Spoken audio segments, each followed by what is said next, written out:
In the reign of King Moabdar, there was a young man, a native of Babylon by name Zadig, who was not only endowed by nature with an uncommon genius but born of illustrious parents who bestowed on him an education no ways inferior to his birth. Though rich and young, he knew how to give a check to his passions. He was no ways self-conceited. He didn't always act up to the strictest rules of reason himself and knew how to look on the foibles of others with an eye of indulgence. Everyone was surprised to find that notwithstanding he had such a fund of wit, he never insulted, nay, never so much as rallied any of his companions for that tittle-tattle which was so vague and empty, so noisy and confused, for those rash reflections, those illiterate conclusions, and those insipid jokes, and in short for that flow of unmeaning words which was called polite conversation in Babylon. He had learned from the first book of Zoroaster that self-love is like a bladder full-blown, which when once pricked, discharges a kind of petty tempest. Zadig, in particular, never boasted of his contempt of the fair sex or of his facility to make conquests amongst them. He was of a generous spirit, insomuch that he was not afraid of obliging even an ungrateful man, strictly adhering to that wise maxim of Zoroaster. When you are eating, throw an offal to the dogs that are under the table, lest they should be tempted to bite you. He was as wise as he could well be wished, since he was fond of no company, but such as were distinguished for men of sense. As he was well grounded in all the sciences of the antient Chaldeans, he was no stranger to those principles of natural philosophy, which were then known, and understood as much of metaphysics as anyone in all ages after him. That is to say, he knew little or nothing of the matter. He was firmly convinced that the year consisted of 365 days and a half, though directly repugnant to the new philosophy of the age he lived in, and that the sun was situated in the center of the earth. And when the chief magi told him, with an imperious air, that he maintained erroneous principles, and that it was an indignity offered to the government under which he lived, to imagine the sun should roll round its own axis, and that the year consisted of 12 months, he knew how to sit still and quiet, without showing the least tokens of resentment or contempt. As Zadig was immensely rich and had consequently friends without number, and as he was a gentleman of a robust constitution and remarkably handsome, as he was endowed with a plentiful share of ready and inoffensive wit, and, in a word, as his heart was perfectly sincere and open, he imagined himself, in some measure, qualified to be perfectly happy. For which purpose he determined to marry a gay young lady, one Samira, by name, whose beauty, birth, and fortune rendered her the most desirable person in all Babylon. He had a sincere affection for her, grounded on honor, and Samira conceived as tender a passion for him. They were just upon the critical minute of a mutual conjunction in the bands of matrimony, when, as they were walking hand in hand together towards one of the gates of Babylon, under the shade of a row of palm trees that grew on the banks of the river Euphrates, they were beset by a band of ruffians, armed with sabers, bows, and arrows. They were the guards, it seems, of young Orcan, nephew of a certain minister of state whom the parasites, kept by his uncle, had buoyed up with a permission to do, with impunity, whatever he thought proper. This young rival, though he had none of those internal qualities to boast of that Zadig had, yet he imagined himself a man of more power, and for that reason was perfectly outrageous to see the other preferred before him. This fit of jealousy, the result of mere vanity, prompted him to think that he was deeply in love with the fair Samira, and furred with that amorous notion, he was determined to take her away from Zadig by din of arms. The ravishers rushed rudely upon her, and in the transport of their rage drew the blood of a beauty, the sight of whose charms would have softened the very tigers of Mount Emmaus. The injured lady rent the very heavens with her exclamations. "Where's my dear husband?" she cried. "They have torn me from the arms of the only man whom I adore." She never reflected on the danger to which she was exposed. Her sole concern was for her beloved Zadig. At the same time, he defended her, like a lover, and a man of integrity and courage. With the assistance only of 2 domestic servants, he put those sons of violence to flight, and conducted Samira, bloody as she was, and in fainting fits to her own house. No sooner was she come to herself, but she fixed her lovely eyes on her dear deliverer. "O Zadig," said she, "I love thee as affectionately as if I were actually thy bride. I love thee as the man to whom I owe my life, and what is dearer to me, the preservation of my honor." No heart, sure, could be more deeply smitten than that of Samira. Never did the lips of the fairest creature living utter softer sounds. Never did the most enamored lady breathe such tender sentiments of love and gratitude for his signal service. Never, in short, did the most affectionate bride express such transports of joy for the fondest husband. Her wounds, however, were but very superficial, and she was soon recoveromen 500. Zadig received a wound that was much more dangerous. An unlucky arrow had grotzed one of his eyes, and the orifice was deep. Samira was incessant in her prayers to the gods that they might restore her Zadig. Her eyes were night and day overwhelmed with tears. She waited with impatience for the happy moment when those of Zadig might dart their fires upon her. But alas, the wounded eye grew so inflamed and swelled that she was terrified to the last degree. She sent as far as Memphis for Hermes, the celebrated physician there, who instantly attended his new patient with a numerous retinue. Upon his first visit, he peremptorily declared that Zadig would lose his eye, and foretold not only the day, but the very hour when that woeful disaster would befall him. Had it been, said that great man, his right eye, I could have administered an infallible specific. But as it is, his misfortune is beyond the art of man to cure. Though all Babylon pitied the hard case of Zadig, they equally stood astonished at the profound penetration of Hermes. 2 days after the impostume broke, without any application, and Zadig soon after was perfectly recoveromen 500 Hermes thereupon, wrote a very long and elaborate treatise, to prove that his wound ought not to have been heal Roman 500. Zadig, however, never thought it worth his while to peruse his learned lucubrations, but as soon as ever he could get abroad, determined to pay the lady a visit, who had testified such uncommon concern for his welfare, and for whose sake alone he wished for the restoration of his sight. Samira he found had been out of town for 3 days, but was informed, by the by, that his intended spouse, having conceived an implacable aversion to a one-eyed man, was that very night to be married to Orcan. At this unexpected ill news, poor Zadig was perfectly thunderstruck. He laid his disappointment so far to heart that in a short time he was become a mere skeleton, and was sick almost to death for some months afterwards. At last, however, by dint of reflection, he got the better of his distemper, and the acuteness of the pain he underwent, in some measure, contributed towards his consolation. Since I have met with such an unexpected repulse, said he, from a capricious court lady, I am determined to marry some substantial citizen's daughter. He pitched accordingly upon Azora, a young gentlewoman extremely well-bred, an excellent economist, and one whose parents were very rich.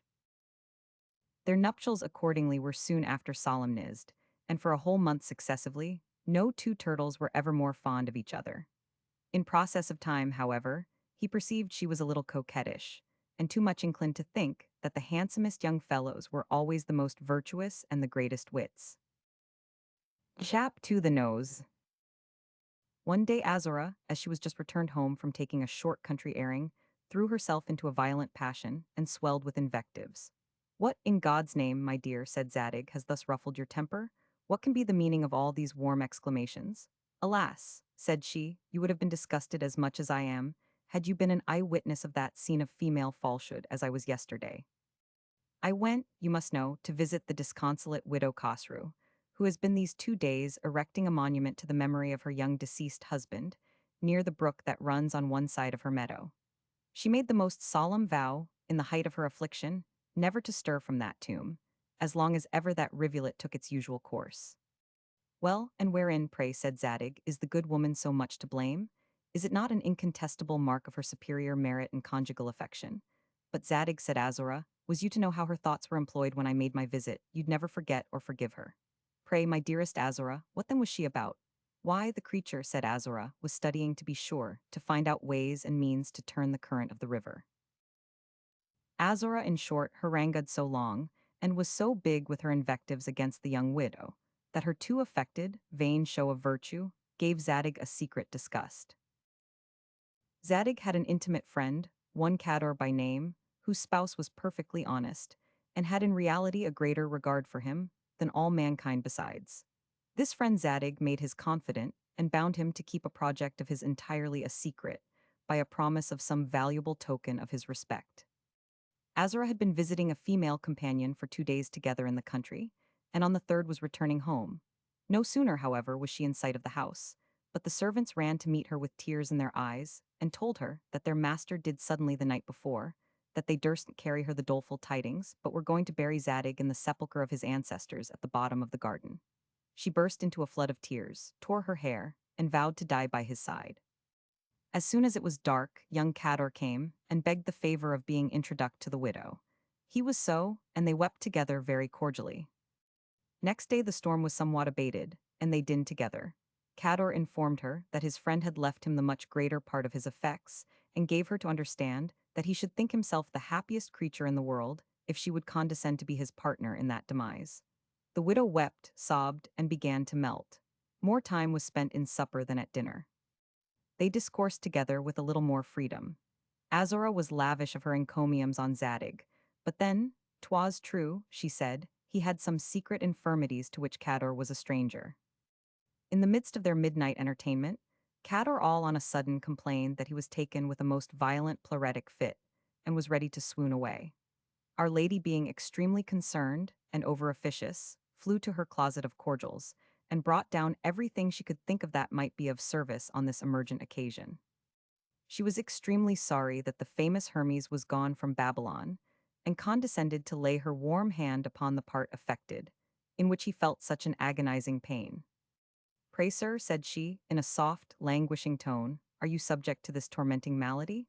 "Sometimes, madam," said Cador, "so strong that they bring me almost to death's door, and there is but one thing can infallibly cure me, and that is the application of a dead man's nose to the part affected."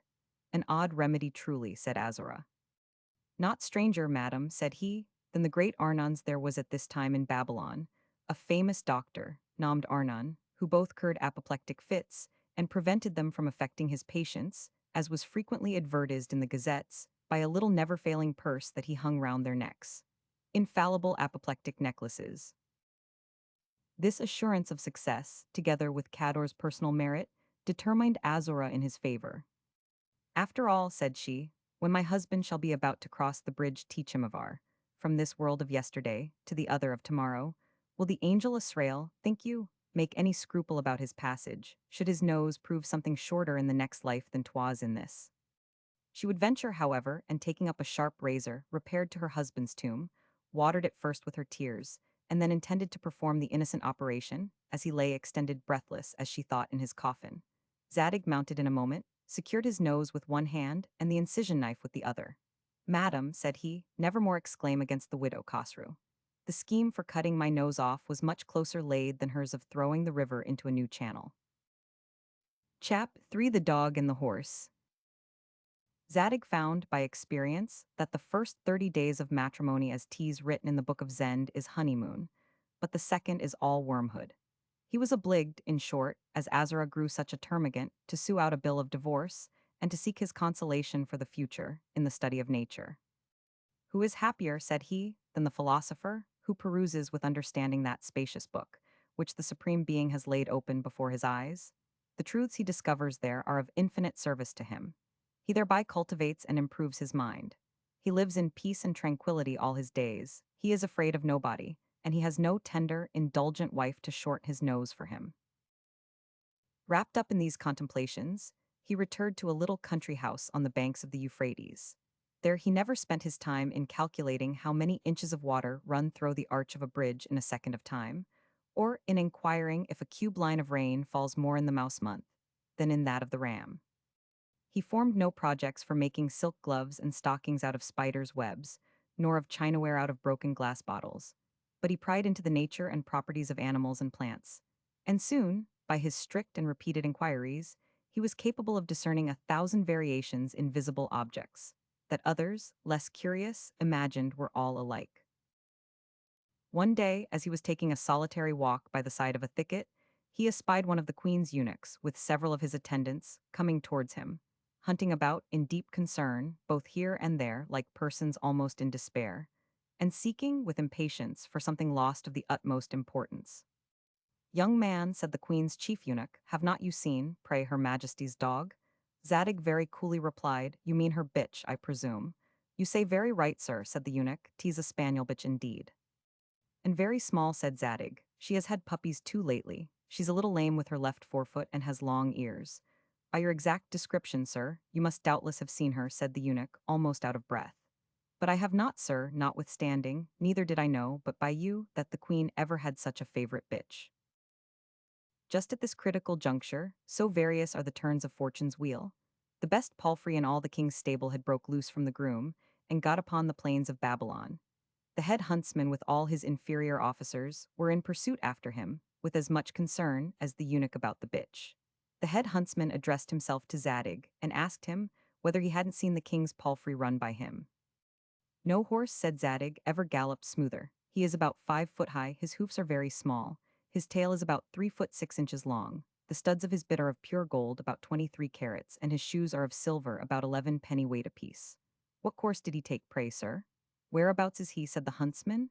I never sat eyes on him, replied Zadig, not I, neither did I ever hear before now that his majesty had such a palfrey. The head huntsman, as well as the head eunuch, upon his answering their interrogatories so very exactly, not doubting in the least, but that Zadig had clandestinely conveyed both the bitch and the horse away, secured him, and carried him before the Grand Disturham, who condemned him to the knout, and to be confined for life in some remote and lonely part of Siberia. No sooner had the sentence been pronounced, but the horse and bitch were both found. The judges were in some perplexity in this odd affair, and yet thought it absolutely necessary, as the man was innocent, to recall their decree. However, they laid a fine upon him of 400 ounces of gold, for his false declaration of his not having seen, what doubtless he did, and the fine was ordered to be deposited in court accordingly. On the payment whereof, he was permitted to bring his cause on to a hearing before the Grand Disturham. On the day appointed for that purpose, he opened the cause himself, in terms to this or the like effect. Zadig, upon winding up of the bottom, was fully convinced that it was very dangerous to be overwise, and was determined to set a watch before the door of his lips for the future. An opportunity soon offered for the trial of his resolution. A prisoner of state had just made his escape, and passed under the window of Zadig's house. Zadig was examined thereupon, but was absolutely dumb. However, as it was plainly proved upon him that he did look out of the window at the same time, he was sentenced to pay 500 ounces of gold for that misdemeanor, and moreover was obliged to thank the court for their indulgence, a compliment which the magistrates of Babylon expect to be paid them. Good God, said he to himself, have I not substantial reason to complain that my impropitious stars should direct me to walk by a woodside, where the queen's bitch and the king's palfrey should happen to pass by? How dangerous is it to pop one's head out of one's window? And, in a word, how difficult is it for a man to be happy on this side the grave? Chap 4: The Envious Man.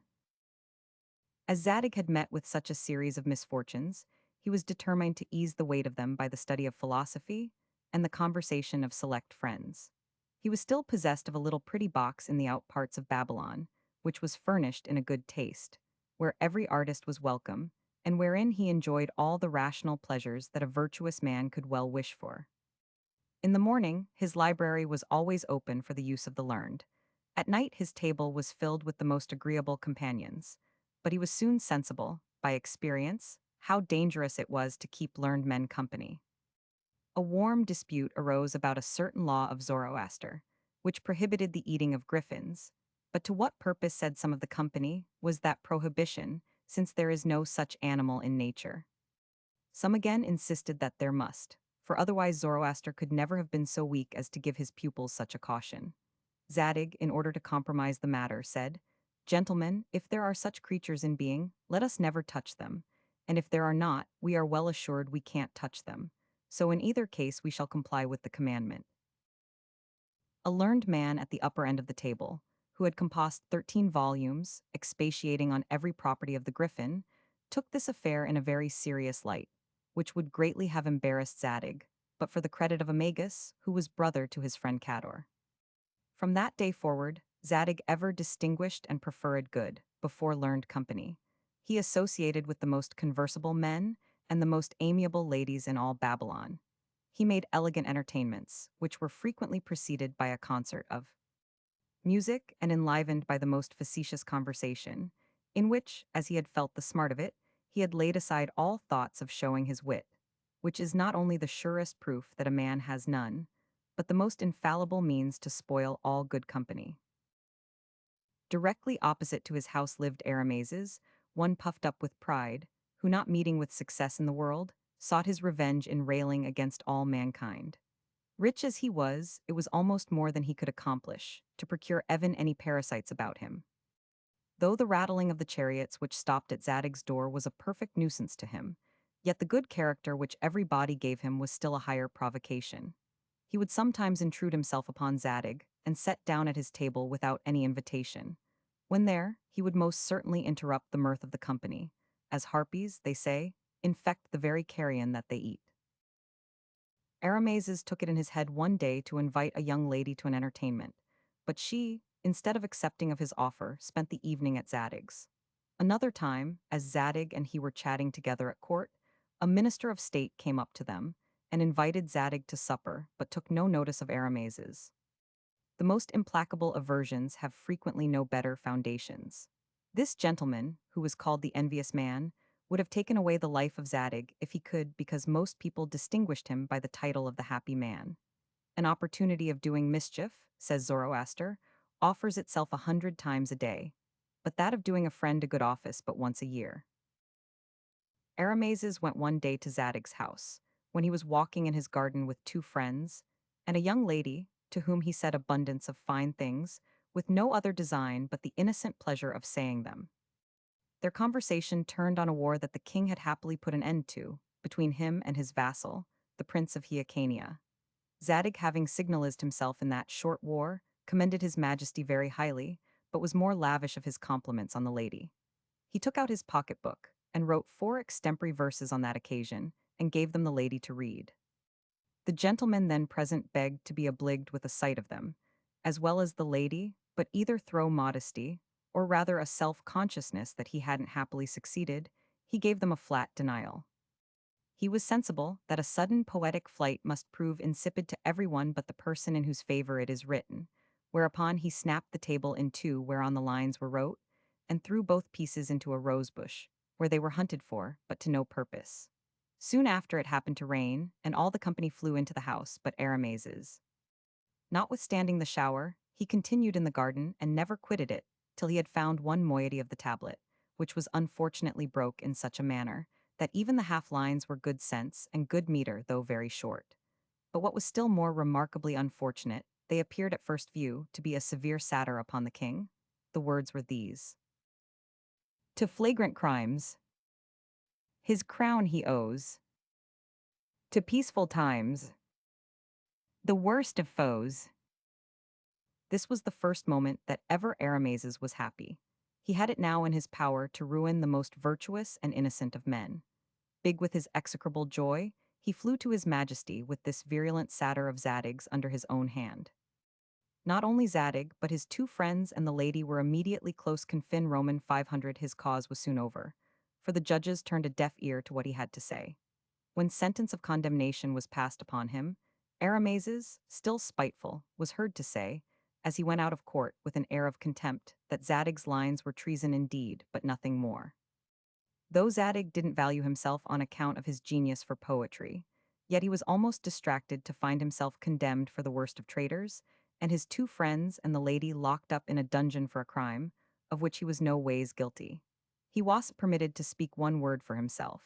His pocketbook was sufficient evidence against him. So strict were the laws of Babylon. He was carried to the place of execution, through a crowd of spectators who durstn't condole with him, and who flocked about him, to observe whether his countenance changed, or whether he died with a good grace.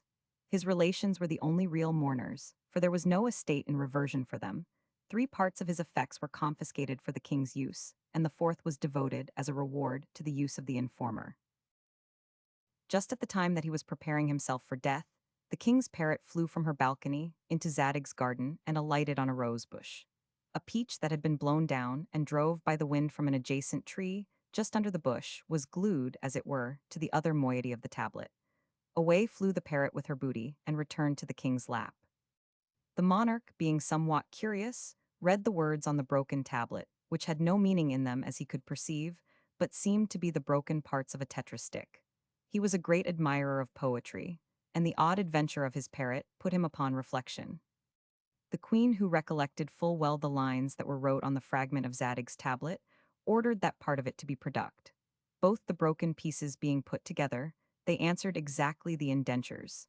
And then the verses which Zadig had written, in a flight of loyalty, ran thus: Tyrants are prone to flagrant crimes. To clemency his crown he owes. To conquered and to peaceful times. Love only is the worst of foes. Upon this the king ordered Zadig to be instantly brought before him, and his two friends, and the lady to be that moment discharged Roman 500. Zadig, as he stood before the king and queen, fixed his eyes upon the ground, and begged their majesties' pardon for his little worthless poetical attempt. He spoke, however, with such a becoming grace, and with so much modesty and good sense, that the king and the queen ordered him to be brought before them once again. He was brought accordingly, and he pleased them still more and more. In short, they gave him all the immense estate of Aramazes, who had so unjustly accused him, but Zadig generously returned the wicked informer the whole to a farthing. The envious man, however, was no ways affected, but with the restoration of his effects. Zadig every day grew more and more in favor at court. He was made a party in all the king's pleasures, and nothing was done in the privy council without him. The queen, from that very hour, showed him so much respect, and spoke to him in such soft and endearing terms, that in process of time it proved of fatal consequence to herself, her royal consort, to Zadig, and the whole kingdom. Zadig now began to think it was not so difficult a thing to be happy as at first he imagined. Roman 500 chap. 5. The force of generosity. The time now drew near for the celebration of a grand festival, which was kept but once in 5 years. 'Twas a constant custom in Babylon at the expiration of the term above mentioned, to distinguish that citizen from all the rest, in the most solemn manner, who had done the most generous action. And the grandees and magi always sat as judges. The satrap informed them of every praiseworthy deed that occurred within his district. All were put to the vote, and the king himself pronounced the definitive sentence. People of all ranks and degrees came from the remotest part of the kingdom to be present at this solemnity. The victor, whoever he was, received from the king's own hand a golden cup, enriched with precious stones, and upon the delivery, the king made use of the following salutation: "Receive this reward of your generosity, and may the gods grant me thousands of such valuable subjects." Upon this memorable day, the king appeared in all the pomp imaginable on his throne of state, surrounded by his grandees, the magi, and the deputies from all the surrounding nations, of every province that attended these public sports, where honor was to be acquired, not by the velocity of the best racehorse or by bodily strength, but by intrinsic merit. The principal satrap proclaimed, with an audible voice, such actions as would entitle the victor to the inestimable prize, but never mentioned one word of Zadig's greatness of soul, in returning his invidious neighbor all his estate, notwithstanding he would have taken away his life. That was but a trifle, and not worth speaking of. The first that was set up for the prize was a judge that had occasioned a citizen to lose a very considerable cause, through some mistake, for which he was no ways responsible, and made him restitution out of his private purse. The next candidate was a youth, that though violently in love with one that he intended shortly to make his spouse, yet resigned her to his friend, who was just expiring at her feet, and moreover gave her a portion at the same time. After this appeared a soldier, who, in the Hyrcanian war, had done a much more glorious action than the lover. A gang of Hyrcanians having taken his mistress from him, he fought them bravely, and rescued her out of their hands. Soon after, he was informed that another band of the same party had hurried away his mother to a place not far distant. He left his mistress, all drowned in tears, and ran to his mother's assistance. After that skirmish was over, he returned to his sweetheart, and found her just expiring. He would fain have plunged a dagger into his heart that moment, but his mother remonstrated to him that, should he die, she should be entirely helpless, and upon that account only he had courage to live a little longer. The judges seemed very much inclined to give their votes for the soldier, but the king prevented them by saying that the soldier's action was praiseworthy enough, and so were those of the rest, but none of them give me any surprise. What Zadig did yesterday perfectly struck me with astonishment. I'll mention another instance. I had some few days ago, as a testimony of my resentment, banished my prime minister and favorite Coreb from the court. I complained of his conduct in the warmest terms, and all my sycophants about me told me that I was too merciful, and loaded him with the sharpest invectives. I asked Zadig what his opinion was of Coreb, and he dared to give him the best of characters. I must confess, I have read in our public records, indeed, of instances where restitution have been generally made for injuries committed by mistake, where a mistress has been resigned, and where a mother has been preferred to a mistress.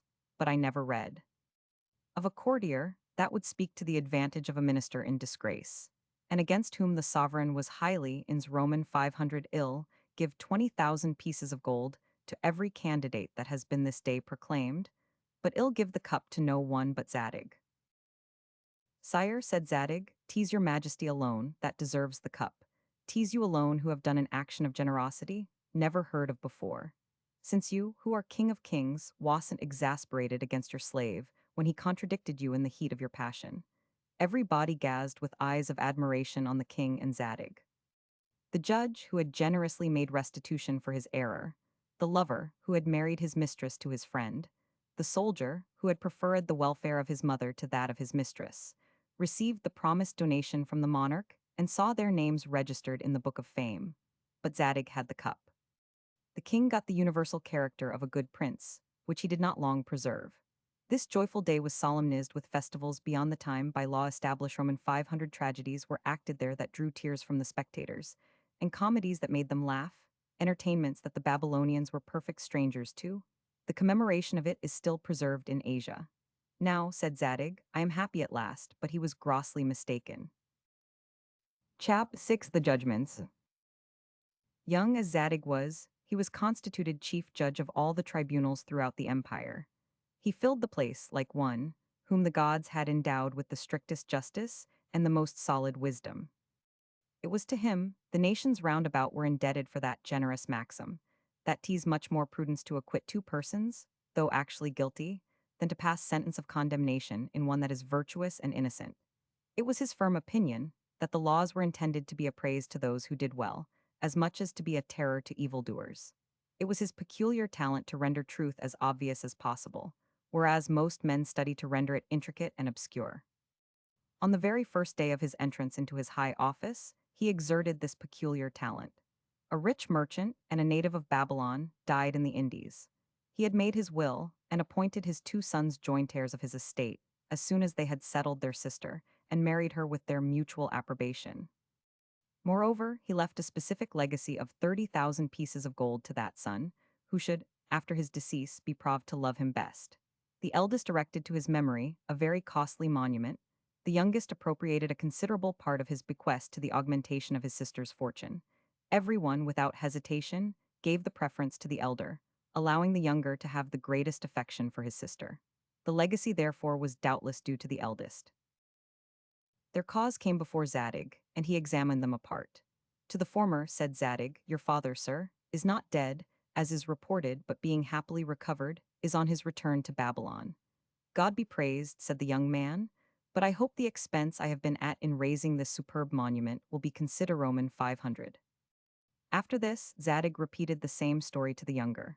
God be praised, said he. I will immediately restore all that he has left me, but I hope my father will not recall the little present I have made my sister. You have nothing to restore, sir. You shall have the legacy of the 30,000 pieces, for 'tis you that have the greatest veneration for your deceased father. A young lady that was very rich had entered into a marriage contract with two magi's, and having received instructions from both parties for some months, she proved with child. They were both ready and willing to marry her. But said she, he shall be my husband that has put me into a capacity of serving my country by adding one to it. 'Tis I, madam, that have answered that valuable end, said one, but the other insisted 'twas his operation. Well, said she, since this is a moot point, ill acknowledge him for the father of the child that will give him the most liberal education. In a short time after, my lady was brought to bed of a hopeful boy. Each of them insisted on being tutor, and the cause was brought before Zadig. The two magi were ordered to appear in court. Pray, sir, said Zadig to the first, what method of instruction do you propose to pursue for the improvement of your young pupil? He shall first be grounded, said this learned pedagogue, in the 8 parts of speech. Then I'll teach him logic, astrology, magic, the wide difference between the terms substance and accident, abstract and concrete. 100. 100. As for my part, sir, I shall take another course, said the second.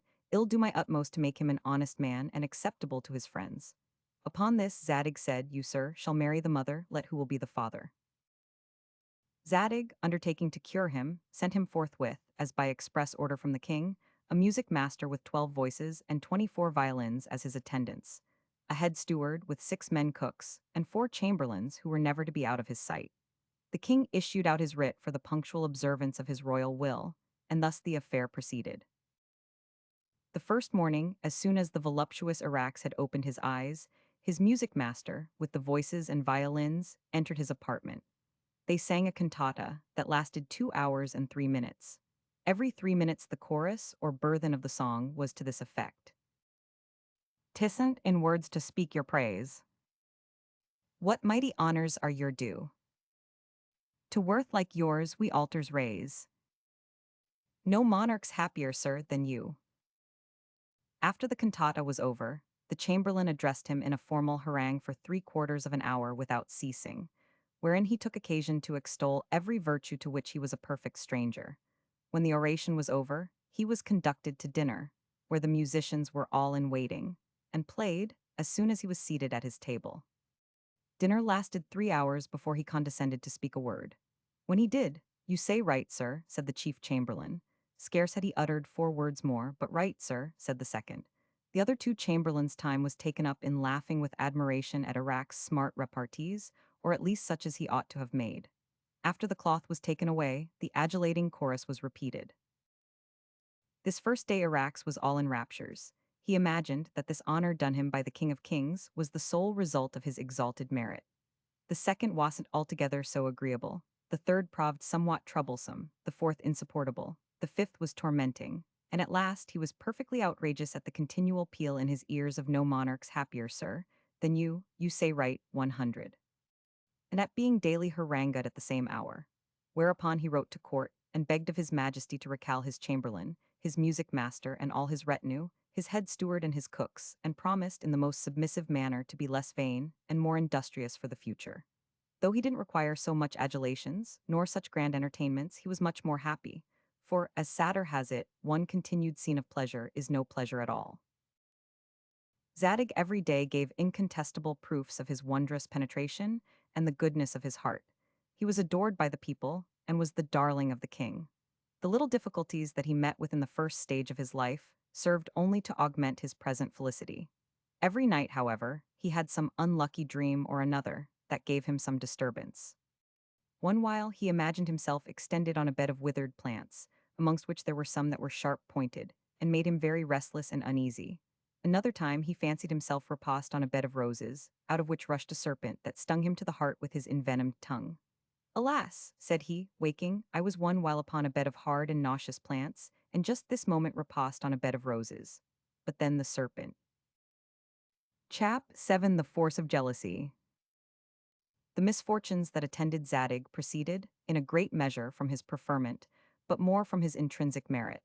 Every day he had familiar converse with the king, his royal master, and his august consort, Astarte. And the pleasure arising from thence was greatly enhanced from an innate ambition of pleasing, which, in regard to wit, is the same as dress is to beauty. His youth and graceful deportment had a greater influence on Astarte than she was at first aware of. Though her affection for him daily increased, yet she was perfectly innocent. Astarte would say, without the least reserve or apprehension of fear, that she was extremely pleased with the company of one who was not only a favorite of her husband, but the darling of the whole empire. She was continually speaking in his commendation before the king. He was the subject of her whole discourse amongst her ladies of honor, who were as lavish of their praises as herself. Such repeated discourses, however innocent, made a deeper impression on her heart than she at that time apprehended. She would every now and then send Zadig some little present or another, which he construed as the result of a greater value for him than she intended. She said no more of him, as she thought, than a queen might innocently do, who was perfectly assured of his attachment to her husband. Sometimes, indeed, she would express herself with an air of tenderness and affection. Astarte was much handsomer than either his mistress Semira, who had such a natural antipathy to a one-eyed lord, or Azora, his late loving spouse, that would innocently have cut his nose off. The freedoms which Astarte took, her tender expressions at which she began to blush, the glances of her eye, which she would turn away if perceived, and which she fixed upon his, kindled in the heart of Zadig a fire which struck him with amazement. He did all he could to smother it. He called up all the philosophy he was master of to his aid, but all in vain, for no consolation arose from those reflections. Duty, gratitude, and an injured monarch presented themselves before his eyes as avenging deities. He bravely struggled. He triumphed indeed. But this conquest over his passions, which he was obliged to check every moment, cost him many a deep sigh and tear.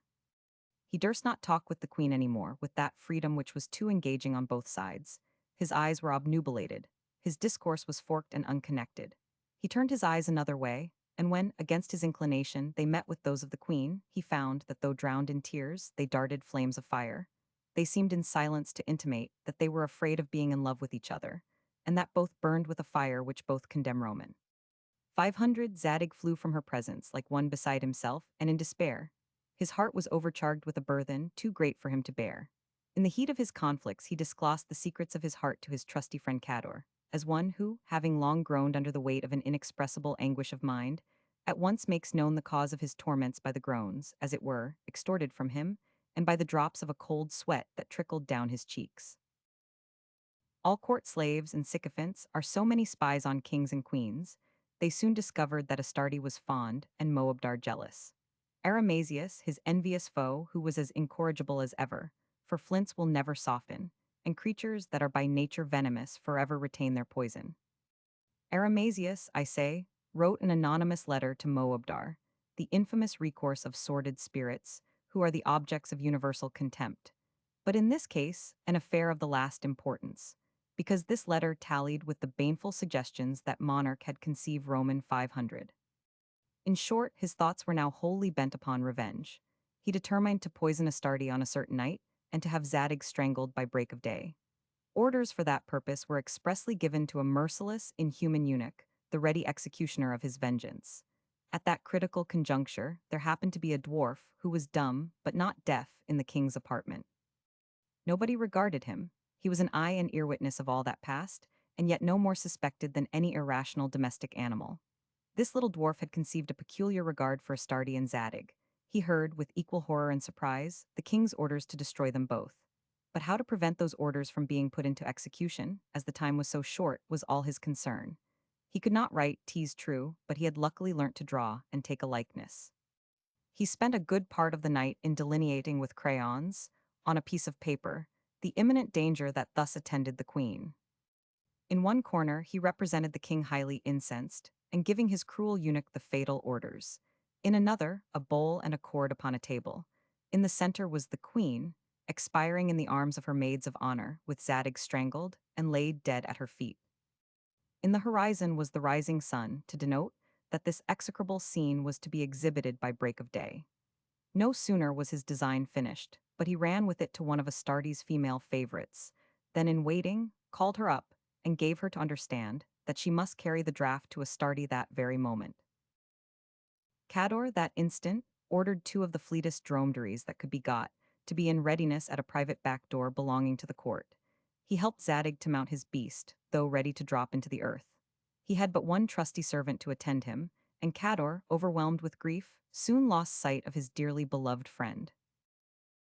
This illustrious fugitive soon reached the summit of a little hill that afforded him a fair prospect of the whole city of Babylon.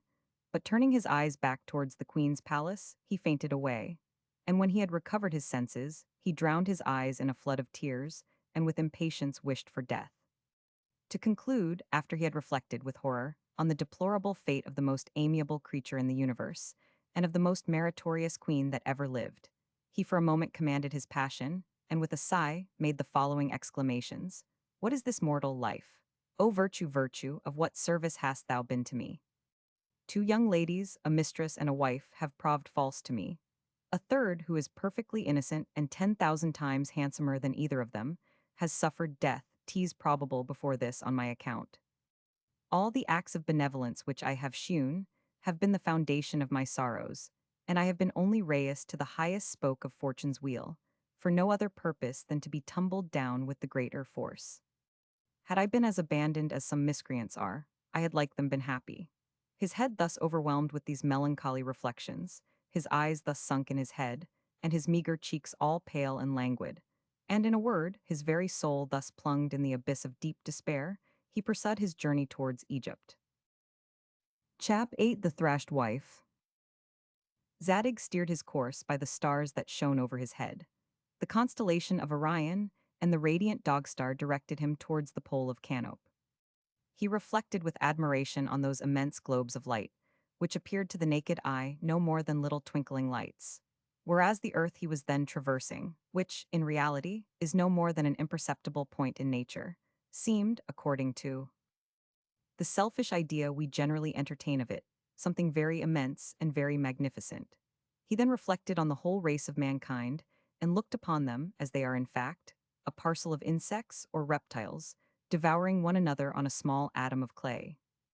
This just idea of them greatly alleviated his misfortunes, recollecting the nothingness, if we may be allowed the expression, of his own being, and even of Babylon itself. His capacious soul now soared into infinity, and he contemplated, with the same freedom, as if she was disencumbered from her earthly partner, on the immutable order of the universe. But as soon as she cowered her wings and resumed her native seat, he began to consider that Astarte might possibly have lost her life for his sake. Upon which, his thoughts of the universe vanished all at once, and no other objects appeared before his distempered eyes, but his Astarte giving up the ghost and himself. Overwhelmed with a sea of troubles. As he gave himself up to this flux and reflux of sublime philosophy and anxiety of mind, he was insensibly arrived on the frontiers of Egypt, and his trusty attendant had, unknown to him, stepped into the first village, and sought out for a proper apartment for his master and himself. Zadig in the meantime made the best of his way to the adjacent gardens, where he saw, not far distant from the highway, a young lady, all drowned in tears, calling upon heaven and earth for succor in her distress, and a man, furred with rage and resentment, in pursuit after her. He had now just overtaken her, and she fell prostrate at his feet, imploring his forgiveness. He loaded her with 1,000 reproaches, nor did he spare to chastise her in the most outrageous manner. By the Egyptian's cruel deportment towards her, he concluded that the man was a jealous husband, and that the lady was an inconstant, and had defiled his bed. But when he reflected that the woman was a perfect beauty, and to his thinking something like the unfortunate Astarte, he perceived his heart yearn with compassion towards the lady, and swell with indignation against her tyrant. "For heaven's sake, sir, assist me," said she, to Zadig, sobbing as if her heart would break. "Oh, deliver me out of the hands of this barbarian. Save, sir, oh, save my life." Upon these her shocking outcries, Zadig threw himself between the injured lady and the inexorable brute, and as he had some smattering of the Egyptian tongue, he expostulated with him in his own dialect, and said, "Dear sir, if you are endowed with the least spark of humanity, let me conjure you to have some pity and remorse for so beautiful a creature. Have some regard, sir, to the weakness of her sex. How can you treat a lady, who is one of nature's masterpieces, in such a rude and outrageous manner, one who lies weeping at your feet for forgiveness, and one who has no other recourse than her tears for her defense?" "Oh, oh," said the jello-spaded fellow in a fury to Zadig, "what? You are one of her gallants, I suppose. Ill be revenged of thee, thou villain, this moment." No sooner were the words out of his mouth, but he quits hold of the lady, in whose hair he had twisted his fingers before, takes up his lance in a fury, and endeavors to the utmost of his power to plunge it in the stranger's heart. Zadig, however, being cool, warded the intended blow with ease. He laid fast hold of his lance towards the point. One strove to recover it, and the other to snatch it away by force. They broke it between them, whereupon the Egyptian drew his sword. Zadig drew his, they fought. The former made 100 rash passes one after another, which the latter parried with the utmost dexterity. The lady sat herself upon a grass plat, adjusting her headdress and looking on the combatants. The Egyptian was too strong for Zadig, but Zadig was more nimble and active. The latter fought as a man whose hand was guided by his head, the former as a madman who dealt about his blows at random. Zadig took the advantage, made a plunge at him, and disarmed him. And forasmuch as he found that the Egyptian was hotter than ever, and endeavored all he could to throw him down by dint of strength, Zadig laid fast hold of him, flew upon him, and tripped up his heels. After that, holding the point of his sword to his breast, like a man of honor, gave him his life. The Egyptian, furred with rage and having no command of his passion, drew his dagger and wounded Zadig like a coward, whilst the victor generously forgave him. Upon that unexpected action, Zadig, being incensed to the last degree, plunged his sword deep into his bosom. The Egyptian fetched a hideous groan and died upon the spot. Zadig then approached the lady, and with a kind of concern, in the softest terms told her that he was obliged to kill her insulter, though against his inclinations. I have avenged your cause and delivered you out of the merciless hands of the most outrageous man I ever saw. Now, madam, let me know your farther will and pleasure with me. You shall die, you villain? You have murdered my love. Oh, I could tear your heart out. Indeed, madam, said Zadig, you had one of the most hot-headed, oddest lovers I ever saw. He beat you most unmercifully, and would have taken away my life because you called me in to your assistance. Would to God he was but alive to beat me again, said she, blubbering and roaring. I deserved to be beat. I gave him too just occasion to be jealous of me. Would to God that he had beat me, and you had died in his stead. Zadig, more astonished and more exasperated than ever he was in all his life, said to her, really, madam, you put on such extravagant airs that you tempt me, pretty as you are, to thresh you most cordially in my turn, but I scorn to concern myself any more about you. Upon this, he remounted his dromedary and made the best of his way towards the village. But before he had got near 100 yards, he returned upon an outcry that was made by 4 couriers from Babylon. They rode full speed. One of them, spying the young widow, cried out, there she is, that's she. She answers in every respect to the description we had of her. They never took the least notice of her dead gallant, but secured her directly. Oh, sir, cried she to Zadig again and again, dear sir, most generous stranger, once more deliver me from a pack of villains. I most humbly beg your pardon for my late conduct and unjust complaint of you.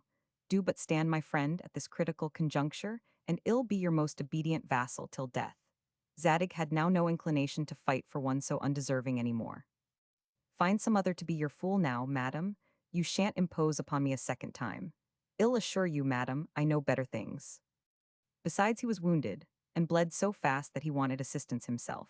And 'tis very probable that the sight of the Babylonian couriers, who were dispatched from King Moabdar, might discompose him very much. He made all the haste he could towards the village, not being able to conceive what should be the real cause of the young ladies being secured by those Babylonish officers, and as much at a loss, at the same time, what to think of such a termagant and a coquette. Chap 9 The Captive. No sooner was Zadig arrived at the Egyptian village before mentioned, but he found himself surrounded by a crowd. The people one and all cried out, see, see, there's the man that ran away with the beauteous Lady Missouf and murdered Cletophes. Gentlemen, said he, God forbid that I should ever entertain a thought of running away with the lady you speak of. She is too much of a coquette, and as to Cletophes, I did not murder him, but killed him in my own defense. He endeavored all he could to take my life away, because I entreated him to take some pity and compassion on the beauteous Missouf, whom he beat most unmercifully. I am a stranger, who am fled hither for shelter, and 'tis highly improbable that upon my first entrance into a country, where I came for safety and protection, I should be guilty of two such enormous crimes, as that of running away with another man's partner, and that of clandestinely murdering him on her account. The Egyptians at that time were just and humane. The populace, 'tis true, hurried Zadig to the town goal, but they took care in the first place to stop the bleeding of his wounds, and afterwards examined the supposed delinquents apart, in order to discover, if possible, the real truth. They acquitted Zadig of the charge of willful and premeditated murder, but as he had taken a subject's life away, though in his own defense, he was sentenced to be a slave, as the law directed. His 2 beasts were sold in open market for the service of the hamlet. What money he had was distributed amongst the inhabitants, and he and his attendant were exposed in the marketplace to public sale. An Arabian merchant, Zadig by name, purchased them both, but as the valet or attendant was a robust man, and better cut out for hard labor than the master, he fetched the most money. There was no comparison to be made between them. Zadig therefore was a slave subordinate to his valet. They secured them both, however, by a chain upon their legs, and so linked they accompanied their master home. Zadig, as they were on the road, comforted his fellow slave, and exhorted him to bear his misfortunes with patience. But according to custom, he made several reflections on the vicissitudes of human life. I am now sensible, said he, that my impropitious fortune has some malignant influence over thine. Every occurrence of my life hitherto has proved strangely odd and unaccountable. In the first place, I was sentenced to die at Babylon, for writing a short panegyric on the king, my master. In the next, I narrowly escaped being strangled, for the queen his royal consort speaking a little too much in my favor, and here I am a joint slave with thyself, because a turbulent fellow of a gallant would beat his lady. However, comrade, let us march on boldly. Let not our courage be cast down. All this may possibly have a happier issue than we expect. 'Tis absolutely necessary that these Arabian merchants should have slaves, and why should not you and I, as we are but men, be slaves as thousands of others are? This master of ours may not prove inexorable. He must treat his slaves with some thought and consideration if he expects them to do his work. This was his discourse to his comrade, but his mind was more attentive to the misfortunes of the Queen of Babylon. 2 days afterwards, Sedak set out with his 2 slaves and his camels for Arabia Deserta. His tribe lived near the desert of Horeb. The way was long and tedious. Sedak, during the journey, paid a much greater regard to Zadig's valet than to himself, because the former was the most able to load the camels, and therefore what little distinctions were made, they were in his favor. It so happened that one of the camels died upon the road. The load which the beast carried was immediately divided and thrown upon the shoulders of the 2 slaves. Zadig had his share. Setak couldn't forbear laughing to see his 2 slaves crouching under their burthen. Zadig took the liberty to explain the reason thereof, and convinced him of the laws of the equilibrium. The merchant was a little startled at his philosophical discourse, and looked upon him with a more favorable eye than at first. Zadig, perceiving he had raised his curiosity, redoubled it by instructing him in several material points, which were in some measure advantageous to him in his way of business, such as the specific weight of metals and other commodities of various kinds, of an equal bulk, the properties of several useful animals, and the best ways and means to make such as were wild, tame by degrees, and fit for service. In short, Zadig was looked upon by his master as a perfect oracle. Sedak now thought the master the much better man of the two. He used him courteously, and had no room to repent of his indulgence towards him. Being got to their journey's end, the first step that Sedak took was to claim a debt of 500 ounces of silver of a Jew, who had borrowed it in the presence of 2 witnesses. But both of them were dead, and as the Jew was conscious he couldn't be cast for want of evidence, appropriated the merchant's money to his own use, and thanked God that it lay in his power for once to bite an Arabian with impunity. Sedak discovered to Zadig the unhappy situation of his case, as he was now become his confidant. "Where was it, pray," said Zadig, "that you lent this large sum to that ungrateful infidel?" "Upon a large stone," said the merchant, "at the foot of Mount Horeb." "What sort of a man is your debtor?" said Zadig. "Oh, he is as arrant a rogue as ever breathed," replied Sedak. "That I take for granted. But," says Zadig, "is he a lively, active man, or is he a dull, heavy-headed fellow? He is one of the worst of paymasters in the world, but the merriest, most sprightly fellow I ever met with." "Very well," said Zadig, "let me be one of your counsel when your cause comes to be heard." In short, he summoned the Jew to attend the court, where, when the judge was sat, Zadig opened the cause. "Thou impartial judge of this court of equity, I am come here in behalf of my master to demand of the defendant 500 ounces of silver, which he refuses to pay, and would fain traverse the debt." "Have you, friend, your witnesses ready to prove the loan?" said the judge. "No, they are dead, but there is a large stone still subsisting, on which the money was deposited. And if your excellence will be pleased to order the stone to be brought in court, I don't doubt but the evidence it will give will be proof sufficient of the fact. I hope your excellence will order that the Jew and myself shall be obliged to attend the court till the stone comes, and ill dispatch a special messenger to fetch it at my master's expense." "Your request is very reasonable," said the judge. "Do as you propose, and so called another cause." When the court was ready to break up, "Well," said the judge to Zadig, "is your stone come yet?" The Jew, with a sneer, replied, "Your excellence may wait here till this time tomorrow, before the stone will appear in court, for 'tis above 6 miles off, and it will require 15 men to remove it from its place." "'Tis well," replied Zadig. "I told your excellence that the stone would be a very material evidence. Since the defendant can point out the place where the stone lies, he tacitly confesses that it was upon that stone the money was deposited." The Jew, thus unexpectedly confuted, was soon obliged to acknowledge the debt. The judge ordered that the Jew should be tied fast to the stone, without victuals or drink, till he should advance the 500 ounces of silver, which were soon paid accordingly. And the Jew Relia's Roman 500, the slave Zadig, and this remarkable stone witness were in great repute all over Arabia. Chap 10, the funeral pile. Sedak, transported with his good success, of a slave made Zadig his favorite companion and confidant. He found him as necessary in the conduct of his affairs, as the king of Babylon had before done in the administration of his government. And lucky it was for Zadig that Sedak had no wife. He discovered that his master was in his temper benevolent, strictly honest, and a man of good natural parts. Zadig was very much concerned that one of so much sense should pay divine adoration to a whole host of created, though celestial beings, that is to say, the sun, moon, and stars, according to the antient custom of the Arabians. He talked at first to his master with great precaution on so important a topic, but at last told him in direct terms that they were created bodies, as others, though of less luster, and that there was no more adoration due to them than to a stock or a stone. But said Setok, they are eternal beings to whom we are indebted for all the blessings we enjoy. They animate nature. They regulate the seasons. They are, in a word, at such an infinite distance from us that it would be downright impious not to adore them. You are more indebted, said Zadig, to the waters of the Red Sea, which transport so many valuable commodities into the Indies. Why, pray, may not they be deemed as antient as the stars? And if you are so fond of paying your adoration on account of their vast distance, why don't you adore the land of the Gangarides, which lies in the utmost extremities of the earth? No, said Setok, there is something so surprisingly more brilliant in the stars than what you speak of, that a man must adore them whether he will or not.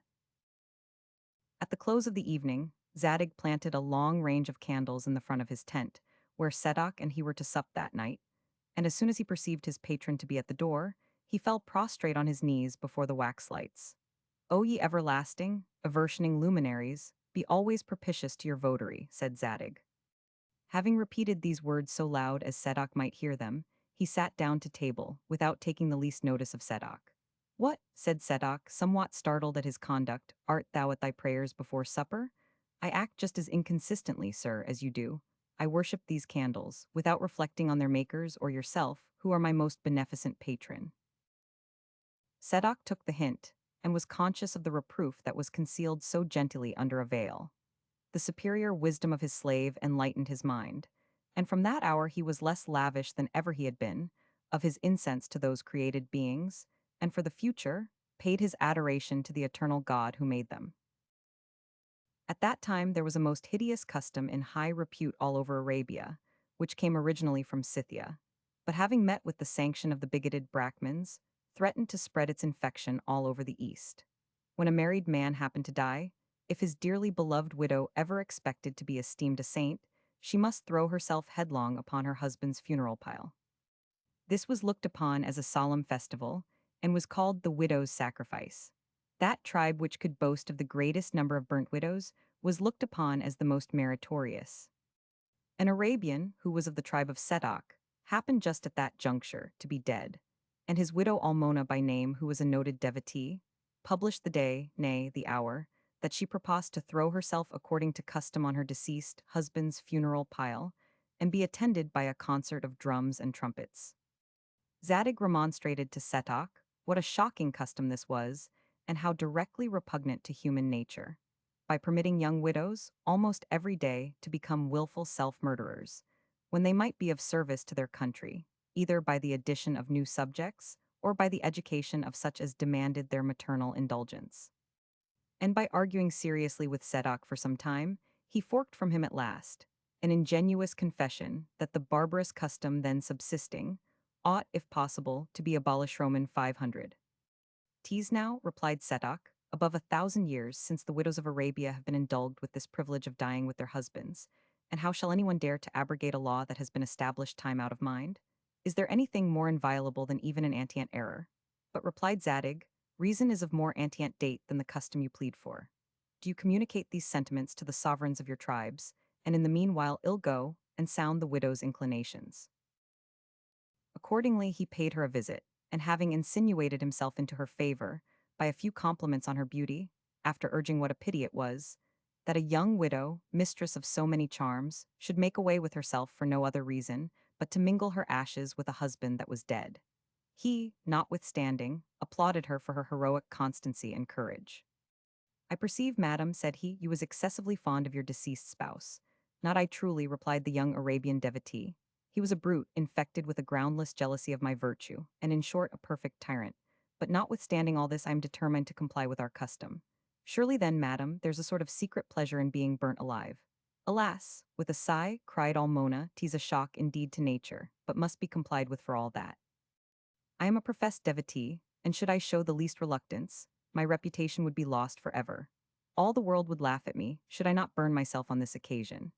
Zadig having forked her ingenuously to confess that she parted with her life more out of regard to what the world would say of her, and out of pride and ostentation, than any real love for the deceased, he talked to her for some considerable time so rationally, and used so many prevailing arguments with her to justify her due regard for the life which she was going to throw away, that she began to waive the thought, and entertain a secret affection for her friendly monitor. Pray, madam, tell me, said Zadig, how would you dispose of yourself, upon the supposition that you could shake off this vain and barbarous notion? Why, said Dame, with an amorous glance, I think verily I should accept of yourself for a second bedfellow. The memory of Astarte had made too strong an impression on his mind to close with this warm declaration. He took his leave, however, that moment, and waited on the chiefs. He communicated to them the substance of their private conversation, and prevailed with them to make it a law for the future that no widow should be allowed to fall a victim to a deceased husband, till after she had admitted some young man to converse with her in private for a whole hour together. The law was passed accordingly, and not one widow in all Arabia, from that day to this, ever observed the custom. 'Twas to Zadig alone that the Arabian dames were indebted for the abolition, in 1 hour, of a custom so very inhuman, that had been practiced for such a number of ages. Zadig, therefore, with the strictest justice, was looked upon by all the fair sex in Arabia as their most bountiful benefactor. Chap 11, The Evening's Entertainment. Sedok, who would never stir out without his bosom friend in whom alone, as he thought, all wisdom centered, resolved to take him with him to Balsora fair, whither the richest merchants round the whole habitable globe used annually to resort. Zadig was delighted to see such a concourse of substantial tradesmen from all countries, assembled together in one place. It appeared to him as if the whole universe was but one large family, and all happily met together at Balsora. On the second day of the fair, he sat down to table with an Egyptian, an Indian that lived on the banks of the river Ganges, an inhabitant of Cathay, a Grecian, a Celt, and several other foreigners, who by their frequent voyages towards the Arabian Gulf were so far conversant with the Arabic language as to be able to discourse freely and be mutually understood. The Egyptian began to fly into a passion. What a scandalous place is this Balsora, said he, where they refuse to lend me 1,000 ounces of gold, upon the best security that can possibly be offeromen 500. Pray, said Sedok, what may the commodity be that you would deposit as a pledge for the sum you mention? Why, the corpse of my deceased aunt, said he, who was one of the finest women in all Egypt. She was my constant companion, but unhappily died upon the road. I have taken so much care that no mummy would ever can equal it, and was I in my own country, I could be furnished with what sum soever I pleased, were I disposed to mortgage it. 'Tis a strange thing that nobody here will advance so small a sum upon so valuable a commodity. No sooner had he expressed his resentment, but he was going to cut up a fine boiled pullet, in order to make a meal on't, when an Indian laid hold of his hand, and with deep concern, cried out, For God's sake, what are you about? Why, said the Egyptian, I design to make a wing of this fowl one part of my supper. Pray, good sir, consider what you are doing, said the Indian. 'Tis very possible that the soul of the deceased lady may have taken its residence in that fowl, and you wouldn't surely run the risque of eating up your aunt? To boil a fowl is, doubtless, a most shameful outrage done to nature. Pshaw, what a pother you make about the boiling of a fowl, and flying in the face of nature, replied the Egyptian in a pet. Though we Egyptians pay divine adoration to the ox, yet we can make a hearty meal of a piece of roast beef for all that. Is it possible, sir, that your countrymen should act so absurdly, as to pay an ox the tribute of divine worship, said the Indian? Absurd as you think it, said the other. The ox has been the principal object of adoration all over Egypt, for these 135,000 years, and the most abandoned Egyptian has never been as yet so impious as to gainsay it. Ay, sir, 135,000 years, say you? Surely you must be out a little in your calculation. 'Tis but about fourscore thousand years since India was first inhabited. Sure I am, we are a more antient people than you are, and our Brahma prohibited the eating of beef long before your nation ever erected an altar in honor of the ox, or ever put one upon a spit. What a racket you make about your Brahma! Is he able to stand the least in competition with our Apis? Said the Egyptian. Let us hear, pray, what mighty feats have been done by your boasted Brahma. Why, replied the Brahmin, he first taught his votaries to write and read, and 'tis to him alone all the world is indebted for the invention of the noble game of chess. You are quite out, sir. In your notion, said a Chaldean, who sat within hearing.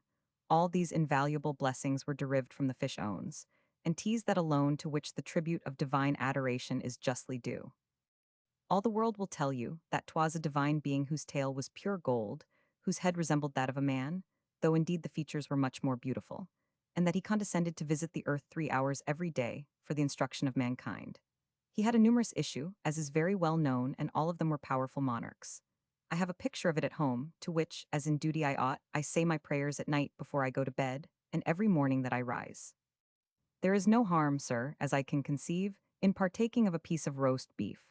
But doubtless 'tis a mortal sin, a crime of the blackest dye, to touch a piece of fish. Besides, you cannot justly boast of so illustrious an origin, and you are both of you mere moderns, in comparison to us Chaldeans. You Egyptians lay claim to know more than 135,000 years, and you Indians but of 80,000. Whereas we have almanacs that are dated 4,000 centuries backwards. Take my word for it, I speak nothing but truth. Renounce your errors, and ill make each of you a present of a fine portrait of our owns.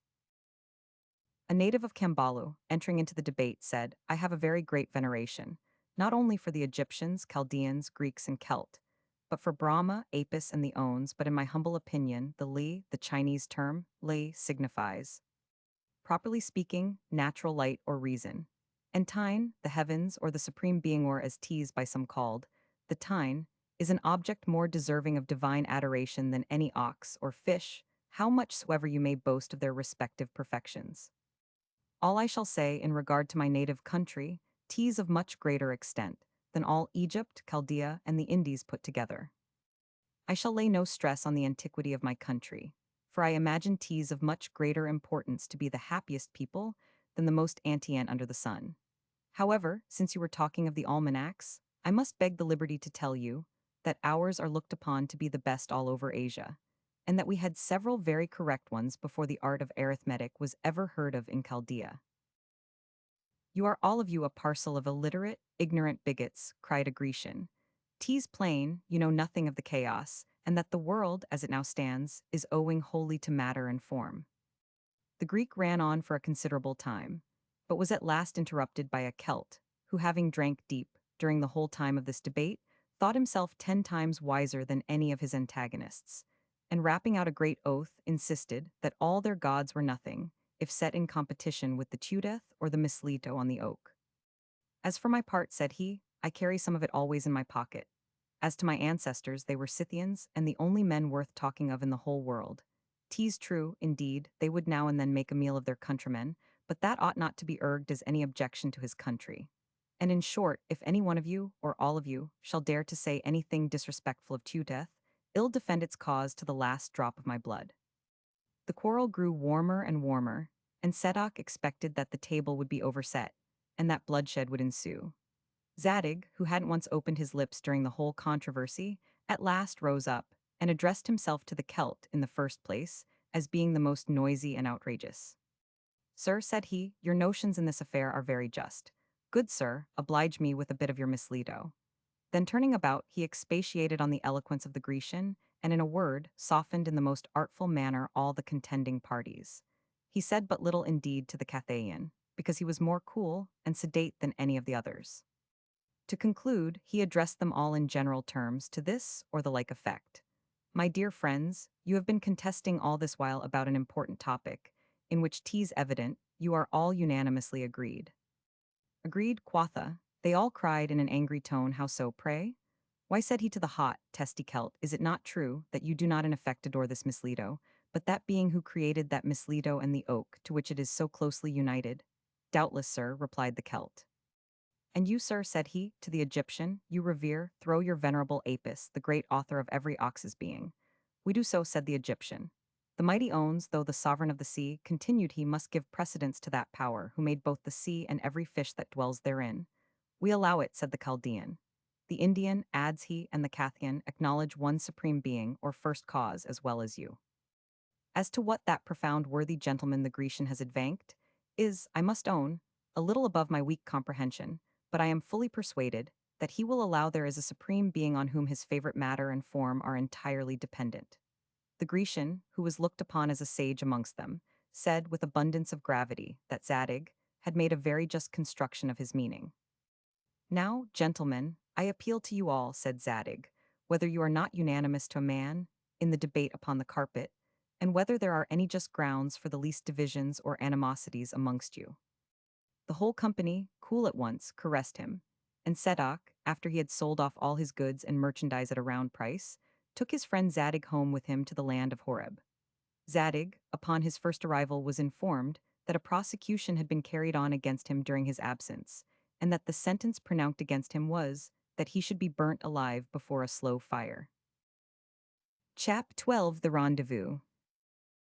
Whilst Zadig attended his friend Sadoc to Baltsora, the priests of the stars were determined to punish him, as all the costly jewels and other valuable decorations, in which every young widow that sacrificed herself on her husband's funeral were their customary fees, teased no great wonder indeed that they were inclined to burn poor Zadig, for playing them such a scurvy trick. Zadig, therefore, was accused of holding heretical and damnable tenets in regard to the celestial host. They deposed and swore point-blank that he had been heard to aver that the stars never sat in the sea. This horrid, blasphemous declaration thunderstruck all the judges, and they were ready to rend their mantles at the sound of such an impious assertion. And they would have made Zadig, had he been a man of substance, paid very severely for his heretical notions. But in the height of their pity and compassion for even such an infidel, they would lay no fine upon him, but content themselves with seeing him roasted alive before a slow fire. Sadoc, though without hopes of success, used all the interest he had to save his bosom friend from so shocking a death, but they turned a deaf ear to all his remonstrances, and obliged him to hold his tongue.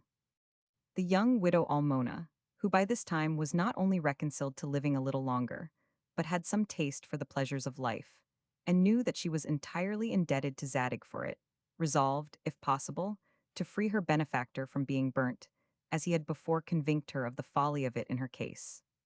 She pondered upon this weighty affair very seriously, but said nothing to anyone whomsoever. Zadig was to be executed the next day, and she had only a few hours left to carry her project into execution. Now the reader shall hear with how much benevolence and discretion this amiable widow behaved on this emergent occasion. In the first place, she made use of the most costly perfumes, and dressed herself to the utmost advantage to render her charms as conspicuous as possible, and thus gaily attired, demanded a private audience of the high priest of the stars. Upon her first admittance into his august and venerable presence, she addressed herself in the following terms. O thou firstborn and well-beloved son of the great bear, brother of the bull, and first cousin to the dog, these you must know were the pontiff's high titles I come to confess myself before you. My conscience is my accuser, and I am terribly afraid I have been guilty of a mortal sin, by declining the stated custom of burning myself on my husband's funeral. What could tempt me, in short, to a prolongation of my life? I can't imagine, I, who am grown a perfect skeleton, all wrinkled and deformed Roman 500. She paused, and pulling off with a negligent but artful air her long silk gloves, she displayed a soft, plump, naked arm and white as snow. You see, sir, said she, that all my charms are blasted. Blasted, madam, said the luscious pontiff. No, your charms are still resistless. His eyes and his mouth with which he kissed her hand confirmed their power. Such an arm, madam, by the great Orismades, I never saw before. Alas, said the widow with a modest blush, my arm, sir, 'tis probable, may have the advantage of any hidden part. But see, good father, what a neck is here, as yellow as saffron, an object not worth regarding.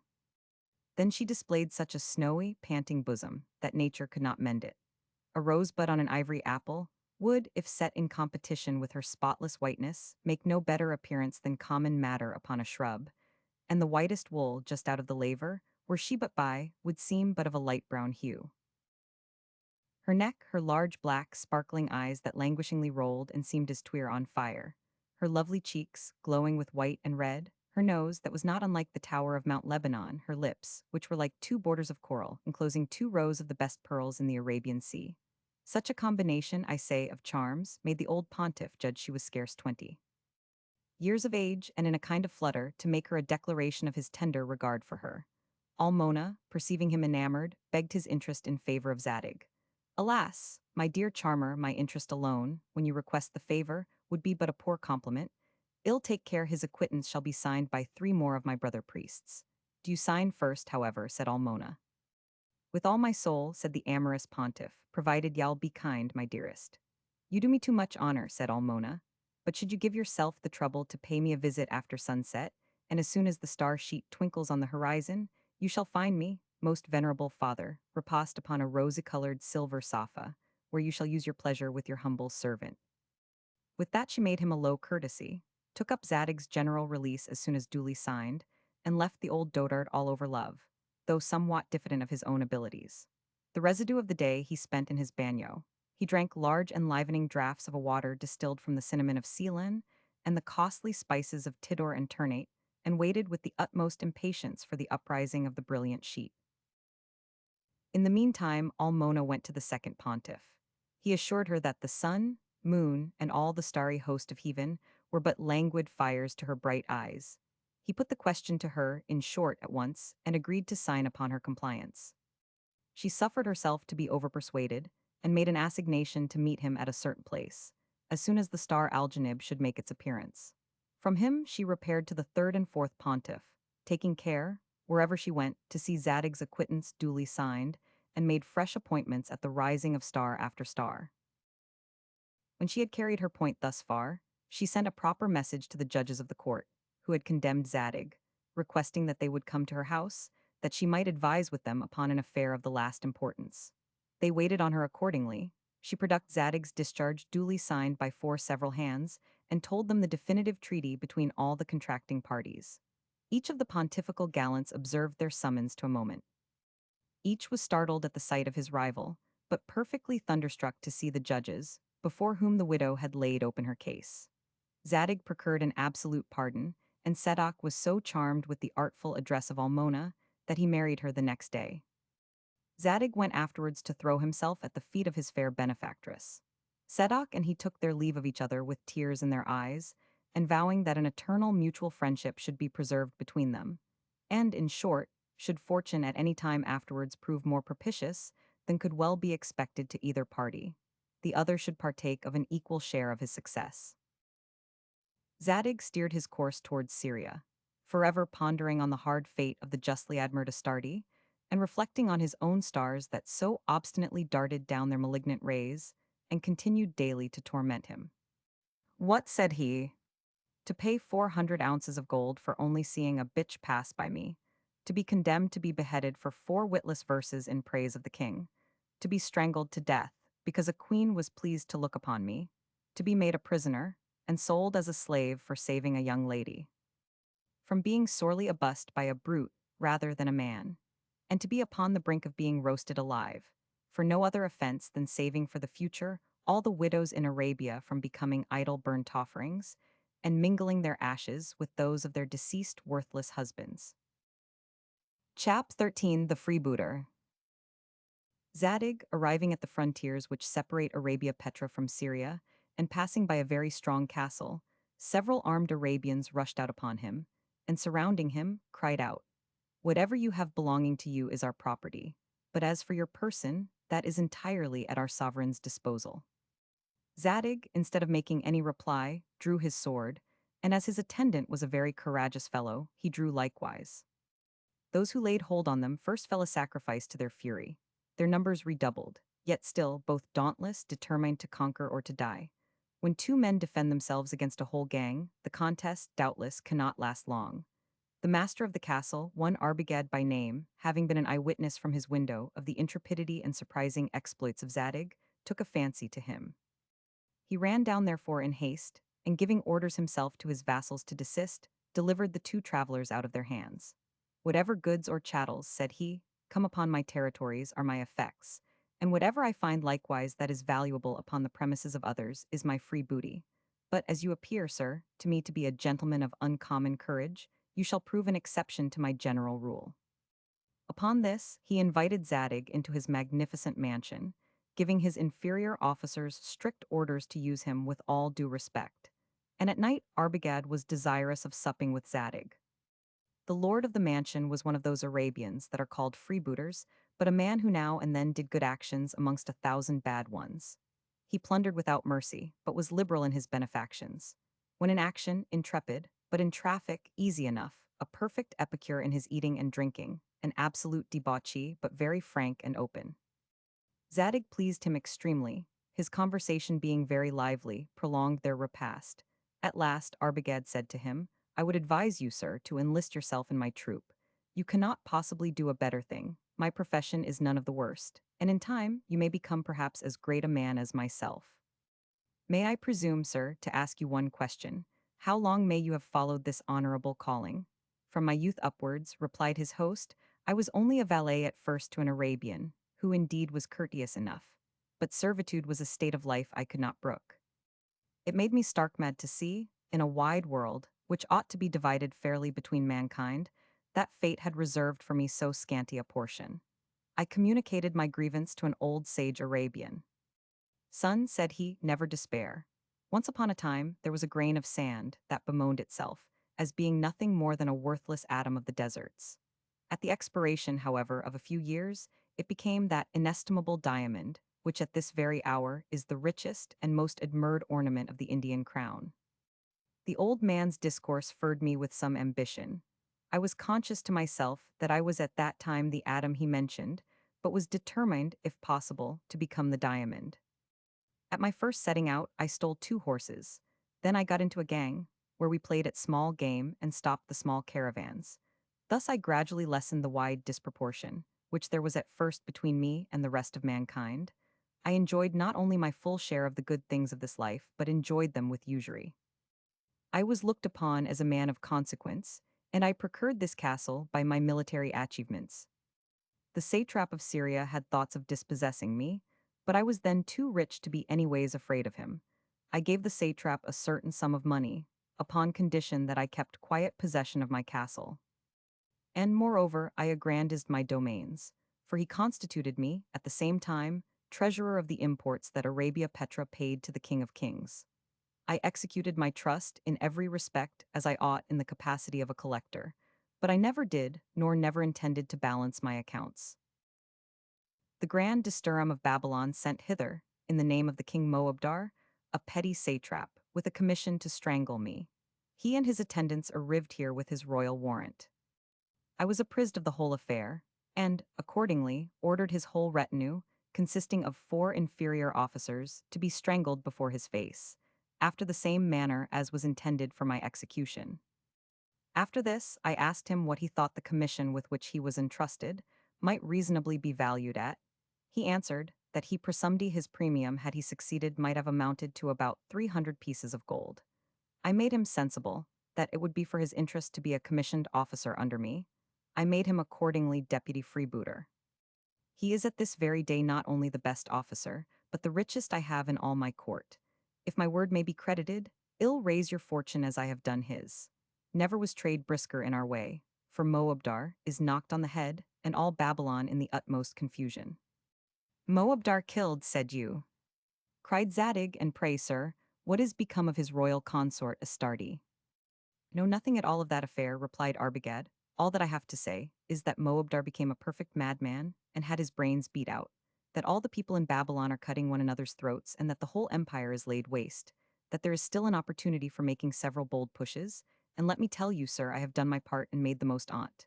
But the queen, sir, said Zadig, pray favor me so far as to inform me if you know anything of the queen.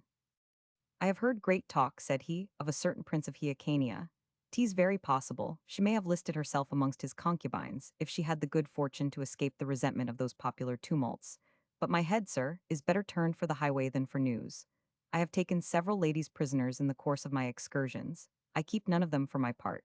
And as to such as are handsomer than ordinary, I make the best market I can of them without inquiring who they are. Their quality or titles will fetch no price at all. A queen, if she be homely, is worth nothing. 'Tis probable, sir, I have disposed of the lady myself, and 'tis possible likewise she may be dead. 'Tis no concern of mine, and to my thinking it should be an affair of no manner of importance to you. After this declaration, he drank so hard, and confounded his ideas in such a manner, that Zadig was not one whit the wiser. Upon which he was struck dumb, confounded, and stood as motionless as a statue. Arbogad, in the meanwhile, swilled down whole bumpers, told 100 merry tales, and swore 1,000 times over that he was the happiest creature upon God's earth, persuading Zadig to be as merry and thoughtless as himself. At last, being gradually overcome by the fumes of his liquor, he fell fast asleep. Zadig spent the remainder of the night in deep contemplation, and in all the uneasiness of mind imaginable. What, said he, the king first became crazy, and then was murder Roman 500. I think I have just grounds for complaint. The whole empire is in confusion, and torn to pieces, and this freebooter is as happy as a king. O fortune, O fate, a highwayman as happy as a monarch, and the most amiable creature that nature ever framed has suffered perhaps an ignominious death, or perhaps is in a state of life 1,000 times worse than death itself. O Astarte, Astarte, what art thou become? As soon as it was break of day, he went out, and asked everyone he saw if they knew anything of her. But the whole gang were too intent upon other matters to return him any answer. By virtue of their night's excursions, they had brought in some fresh booty, and were busy in dividing the spoil. All the favor he could procure, in their hurry and tumult, was to go away without the least examination. He took the advantage of their remissness, and moved off the premises, but more overwhelmed with grief and deep reflection than ever. Zadig in his march was very restless and uneasy. His thoughts were forever rolling on the unfortunate Astarte, the king of Babylon, his bosom friend Cador, the happy freebooter, Arbogad, the fair coquette that was taken prisoner on the confines of Egypt by the Babylonish courier, in a word, on the various scenes of misfortunes and disappointments which he had successively met with. Chap 14. The Fisherman.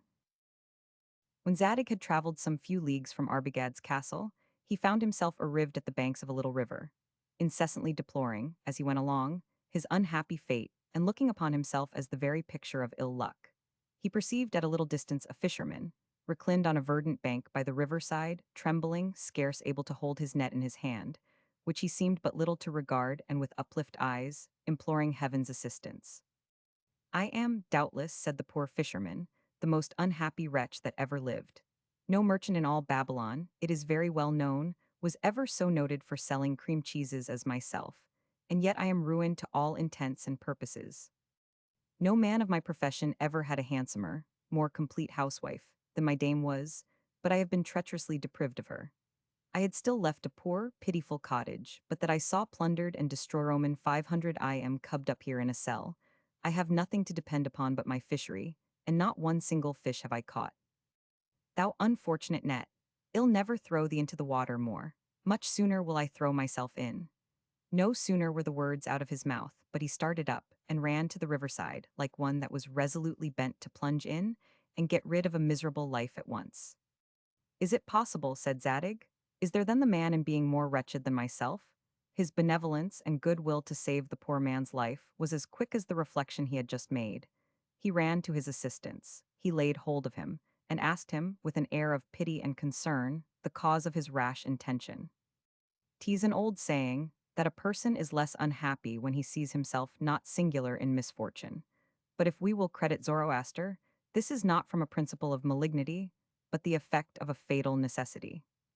He was attracted, as it were, to any person in distress, as being one in the same unhappy circumstances. The transport of a happy man would be a kind of insult, but two persons in bad circumstances are like two weak shrubs which, by propping up each other, are fanked against a storm. Why are you thus cast down? Said Zadig to the fisherman. Never sink, man, under the weight of your burden. I can't help it, said the poor fisherman. I have not the least prospect of redress. I was once, sir, the tip-top man of the whole village of Durlbach, near Babylon, where I lived, and with the help of my wife, made the best cream cheeses that were ever eaten in the Persian Empire. Her Majesty, the Queen Astarte, and the famous Prime Minister Zadig were very fond of them. I served the court with about 600 of them. I went the other day in hopes of being paid. But before I had well got into the suburbs of Babylon, I was informed that not only the queen, but Zadig too had privately left the court. Whereupon I ran directly to Zadig's house, though I never sat eye on the man in all my life. There I found the court-martials of the Grand Disturum, plundering, by virtue of his Majesty's mandate, all his effects in the most loyal manner. From thence I made the best of my way to the queen's kitchen, where, applying myself to the steward of her household and his inferior officers, one of them told me she was dead, another that she was confined in prison, a third, indeed, said that she had made her escape by flight. All in general, however, assured me for my comfort that my cheeses would never be paid for. From thence I went, with my wife in my hand, to Lord Orcan's, who was another of my court customers, of whom we begged for shelter and protection. The favor, I confess, was readily granted to my wife, but as for my own part, I was absolutely rejected. She was fairer, sir, than the fairest cheese I ever sold, from whence I date all my misfortunes, and the red that adorned her blushing cheeks was 10 times more lively than any Tyrian scarlet. And between you and I, sir, that was the main cause of my wife's reception, and my disgrace. Whereupon I wrote a doleful letter to my wife, in all the agonies of one in the deepest despair. "'Tis very well," said she to the messenger. "I have some little knowledge of the man. I have heard say no one sells better cream cheeses than he does. Desire him, next time he comes, to bring a small parcel with him, and let him know, ill take care he shall be punctually paid." In the height of my misfortunes, I determined to seek redress in a court of equity. I had but 6 ounces of gold left, 2 whereof went for a fee to my counselor, 2 to my lawyer, who took my cause in hand, and the other 2 to the judge's clerk. Notwithstanding what I had done, my cause was not so much as commingled, and I had already disbursed more money than all my cheeses and my wife with them were worth. I returned therefore to my native habitation, with a full resolution to sell it for the ransom of my wife. My little cot with the appurtenances were worth about 60 ounces of gold, but as the purchasers found I was necessitous and drove to my last shifts, the first whom I applied to offered me 30 ounces, the second 20, and the third but 10. Just as I had come to terms of accommodation with one of them, the prince of Hyrcania came to Babylon and swept all before him. My little cottage, with all its furniture, was first plundered of all that was valuable, and at last reduced to ashes. Having thus lost my money, my wife, and my house, I withdrew to this desart where you see me. I have since endeavored to get my bread by fishing, but the fish, as well as all mankind, desert me. I scarce catch one in a day, I am half starved, and had it not been for your unexpected benevolence and generosity, I had been at the bottom of the river before this. This long detail of particulars, however, was not delivered without several interruptions. "For," said Zadig, with abundance of warmth and confusion, "have you never heard, sir, of what is become of the Queen Astarte?" "No, sir, not I," said the disconsolate fisherman. "But this I know to my sorrow, that neither the Queen nor Zadig ever paid me the least consideration in the world for my cream cheeses, that my dear spouse is taken from me, and that I am drove to the very brink of despair. I am verily persuaded," said Zadig, "that you will not lose all your money. I have heard much talk of that same Zadig. They say he is very honest, and that if ever he returns to Babylon, as teased to be hopped he will, hell discharge his debts with interest, like a man of honor. But as for your wife, who appears to me to be no better than a wagtail, never take the trouble, if y'all take my advice, to hunt after her any more. Be rulled and make the best of your way to Babylon. I shall be there before you, as I shall ride, and you will be on foot. Make your applications to the illustrious Cador, tell him you met his friend upon the road, and stay there still I come. Observe my orders, and 'tis very probable it may turn out to your advantage. O puissant Orasmades, continued he, you have made me, 'tis true, an instrument of comfort to this poor man. But what friend will you raise for me, to alleviate my sorrows?" Having uttered this short expostulation, he gave the distressed fisherman one full moiety of all the money he brought with him out of Arabia. The fisherman, thunderstruck and transported with joy at so unexpected a benefaction, kissed the feet of Cador's friend, and cried out, "Sure you are a messenger of heaven, sent down to be my savior." In the meantime, Zadig every now and then asked him questions, and wept as he asked them. "What, sir," said the fisherman, "can you, who are so bountiful a benefactor, be in distress yourself?" "Alas," said he, "friend, I am 100 times more unhappy than thou art." "But pray, sir," said the good man, "how can it possibly be, that he, who is so lavish of his favors, should be overwhelmed with greater misfortunes than the man he so generously relieves? Your greatest uneasiness," said he, "arose from the narrowness of your circumstances, but mine proceeds from an internal and much deeper cause." "Pray, sir," said the fisherman, "has Orcan robbed you of your wife?" This interrogatory put Zadig in a moment upon a retrospection of all his past adventures. He recollected the whole series of his misfortunes, commencing from that of the eunuch and the huntsman, to his arrival at the freebooter's castle. "Alas," said he, to the fisherman, "Orcan, 'tis true, deserves severely to be punished. But for the generality we find, such worthless barbarians are the favorites of fortune. Be that, however, as it will, go as I bade you to my friend Cador, and wait there till I come." They took their leave, the fisherman blessing his propitious stars and Zadig cursing every step he went the hour he was born. Chap 15 The Basilisk. As Zadig was traversing a verdant meadow, he perceived several young female Syrians, intent on searching for something very curious, that lay concealed, as they imagined, in the grass. He took the freedom to approach one of them, and ask her, in the most courteous manner, if he might have the honor to assist her in her researches. Have a care, said she. What we are hunting after, sir, is an animal that will not suffer itself to be touched by a man. 'Tis somewhat surprising, said Zadig. May I be so bold, pray, as to ask you what you are in pursuit after, that shuns the touch of anything but the hands of the fair sex? 'Tis, sir, said she, the basilisk. A basilisk, madam, said he. And pray, if you will be so good as to inform me with what view are you searching after a creature so very difficult to be met with? 'Tis, sir, said she, for our lord and master Ogle, whose castle, you see, situate on the riverside at the bottom of the meadow. We are all his vassals. Ogle, you must know, is in a very bad state of health, and his first physician has ordered him, as a specific, to eat a basilisk, boiled in rose water. And as that animal is very hard to be catched and will suffer nothing to approach it, but one of our sex are dying. Sovereign Ogle has promised to honor her, that shall be so happy as to catch it for him, so far as to make her his consort. The case being thus circumstantiated, sir, I hope you will not interrupt me any longer, lest my rivals here in the field should happen to circumvent me. Zadig withdrew and left the Syrian ladies in quest of their imaginary booty, in order to pursue his intended journey. But as he came to the banks of a rivulet, at the remotest part of the meadow, he perceived another young lady, reclined on the grass, and entirely disengaged Roman 500. Her stature seemed majestic, but her face was covered with a veil, and her eyes were fixed, as one at her looking-glass on the river. Every now and then a sigh burst out, as if her heart were breaking. In her hand she held a little wand or rod, with which she was tracing out some characters on the dry sand that lay between the flowery bank she sat on and the purling current. Zadig's curiosity induced him, unperceived, to observe her operations at some distance. But approaching nearer, and perceiving very distinctly the first character to be in Z, the next in A, and the third a 500, he started, but when he saw the additional capitals of I and G, his astonishment was too great for words to express. He stood for some time perfectly thunderstruck, and as motionless as a statue. At last, in a soft, faltering tone, he broke silence.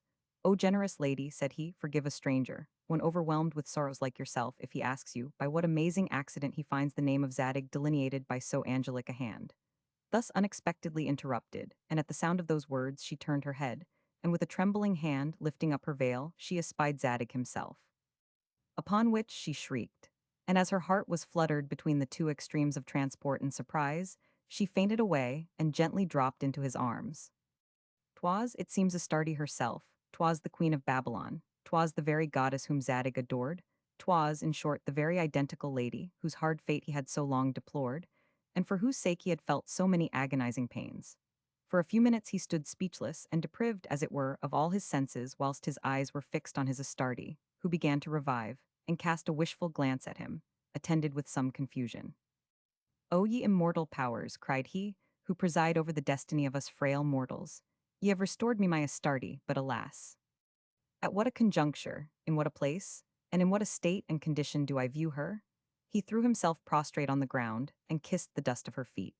The queen of Babylon raised him up, and obliged him to sit by her on the flowery bank, whereon she was repose Roman 500 every now, and then she whipped her eyes, as the tears trickled down afresh her lovely cheeks. 20 times she endeavored to renew her discourse, but was interrupted by her sighs. She asked him over and over to relate to her the hardships he had ran through since their parting, and by what chance he came to traverse that solitary meadow, but prevented him at the same time from returning any answer by repeating question upon question.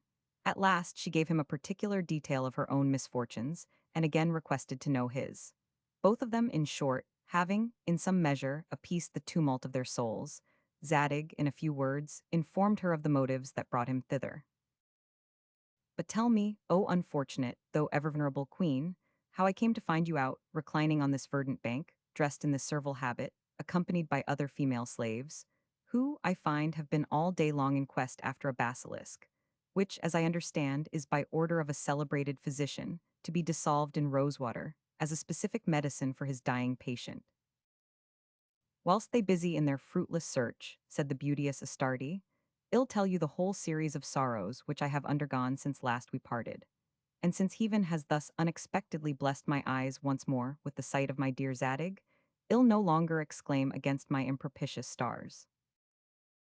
You are not insensible that the jealous king my spouse was disgusted to find you the most amiable of all mortals, and that for no other reason he determined to strangle you and poison me. You know very well, too, that indulgent heathen inspired, as it were, my little dwarf, with artful means to give me timely notice of the rash resolutions of the king, my cruel husband. No sooner had the faithful Cador obliged you to obey my orders, and to fly the court, but he ventured to enter my apartment in the dead of night through a private door. He snatched me up and conveyed me directly into the temple of Orismades, where the holy Magus, who was his brother, locked me up in that august and awful statue, that stands erect upon the pavement of the temple, and colossus-like, touches the lofty ceiling with his head. There I lay concealed, or rather buried for some time, though taken all imaginable care of, and furnished with all the necessaries of life by that venerable and loyal priest. In the meantime, his apothecary entered at break of day into my apartment, with a potion in his hand, composed of opium, black hellebore, aconite, and other ingredients still more baneful. Whilst this mercenary officer of the king's vengeance was thus employed, another as inhuman as himself went to your lodgings with the silken cord. Both, however, were disappointed, as both of us were fled. Cador, very officious, flew to the king in order the more artfully to blind him, and in a feigned passion railed at us both and charged us both as perfidious traitors. As for that villain Zadig, said he has taken his flight towards India, and your false, ungrateful consort, sire, said he, is fled to Memphis. The guards were ordered that moment to pursue us both. The couriers who flew after me knew nothing of me. I had never exposed my face unveiled to anyone but yourself, and that too in the presence, and by the express order of my royal master. As they had no other marks to distinguish me from others but my stature, as it had been described, a young lady, just of my size, but in all probability much more handsome, presented herself to their view on the frontiers of Egypt. She was found alone and in a very disconsolate condition. This lady must, doubtless, said they to themselves, be the queen of Babylon, and without listening to her complaints, conveyed her instantly to my husband Moabdar. Their gross blunder at first incensed his majesty to the last degree, but after he had viewed the lady with an attentive eye, he found she was extremely pretty, and was soon pacified. Roman 500. Her name was Missouf. I have been since informed that her name in the Egyptian language signifies the fair coquette. And in effect she was so. She had as much art, however, as caprice. For she pleased the king of kings. In short, she had such an ascendancy over him that he didn't scruple in public to own her as his wife. When she had secured him thus far in her toils, she never concealed her power, but played the part of a perfect humorist. She indulged herself in every whim that came in her head, without fear of being browbeat. In the first place, she insisted that the chief magus, who was old and gouty, should dance a saraband before her, and upon his modest refusal to comply with so preposterous a request, she persecuted him without mercy. Nothing would serve her turn, in the next place, but his majesty's grand master of the horse must make her a minkbay. The gentleman took the liberty to let her know that he was no professed cook. A tart, however, he must make for her, and she got him turned out of his place for being so monstrously careless as to burn one corner of the crust. Whereupon she gave his post to her favorite dwarf, and made her fop of a page the keeper of his majesty's great seal and confidence. Thus she reigned arbitrary, and was the female tyrant of Babylon. All the world deplored the loss of me, their former queen. The king, who never acted the part of a tyrant, till the moment he would have imprisoned me and strangled you, seemed to have drowned all his good qualities in his dotage on that capricious enchantress. He came to the temple on the solemn festival of the sacred fire. I saw him prostrate on the pavement before the statue, wherein I was enclosed, imploring the gods to shower down their choicest blessings on his beauteous Missouf. I, with an audible and distinct but hollow tone, addressed myself thus, like an oracle, to the King of Kings. The gods reject the vows of a monarch that acts the tyrant o'er his subjects. One who could think of murdering an innocent wife and admit of a worthless beauty to supply her place. Moabdar was so startled at this unexpected answer from the god he adored that he was just at the point of distraction. The oracle that I had delivered and the tyrannical proceedings of his new spouse Missouf were enough to deprive him of his senses. In short, in a few days he became a perfect madman. Her caprice, which seemed a judgment from above, portended a sudden revolution. His subjects accordingly revolted and were instantly up in arms. Babylon, that had so long indulged herself in indolence and ease, became the seat or theater of a bloody civil war. Whereupon I was taken from my magnificent prison, the bowels of his god, and set up at the head of a very powerful party. Your friend Cador flew to Memphis in hopes to find you there and bring you back to Babylon. The prince of Hyrcania, hearing of these intestine broils, returned with a powerful army in order to form a third party among the Babylonians. He attacked the king, who fled with his fair but fickle Egyptian before him.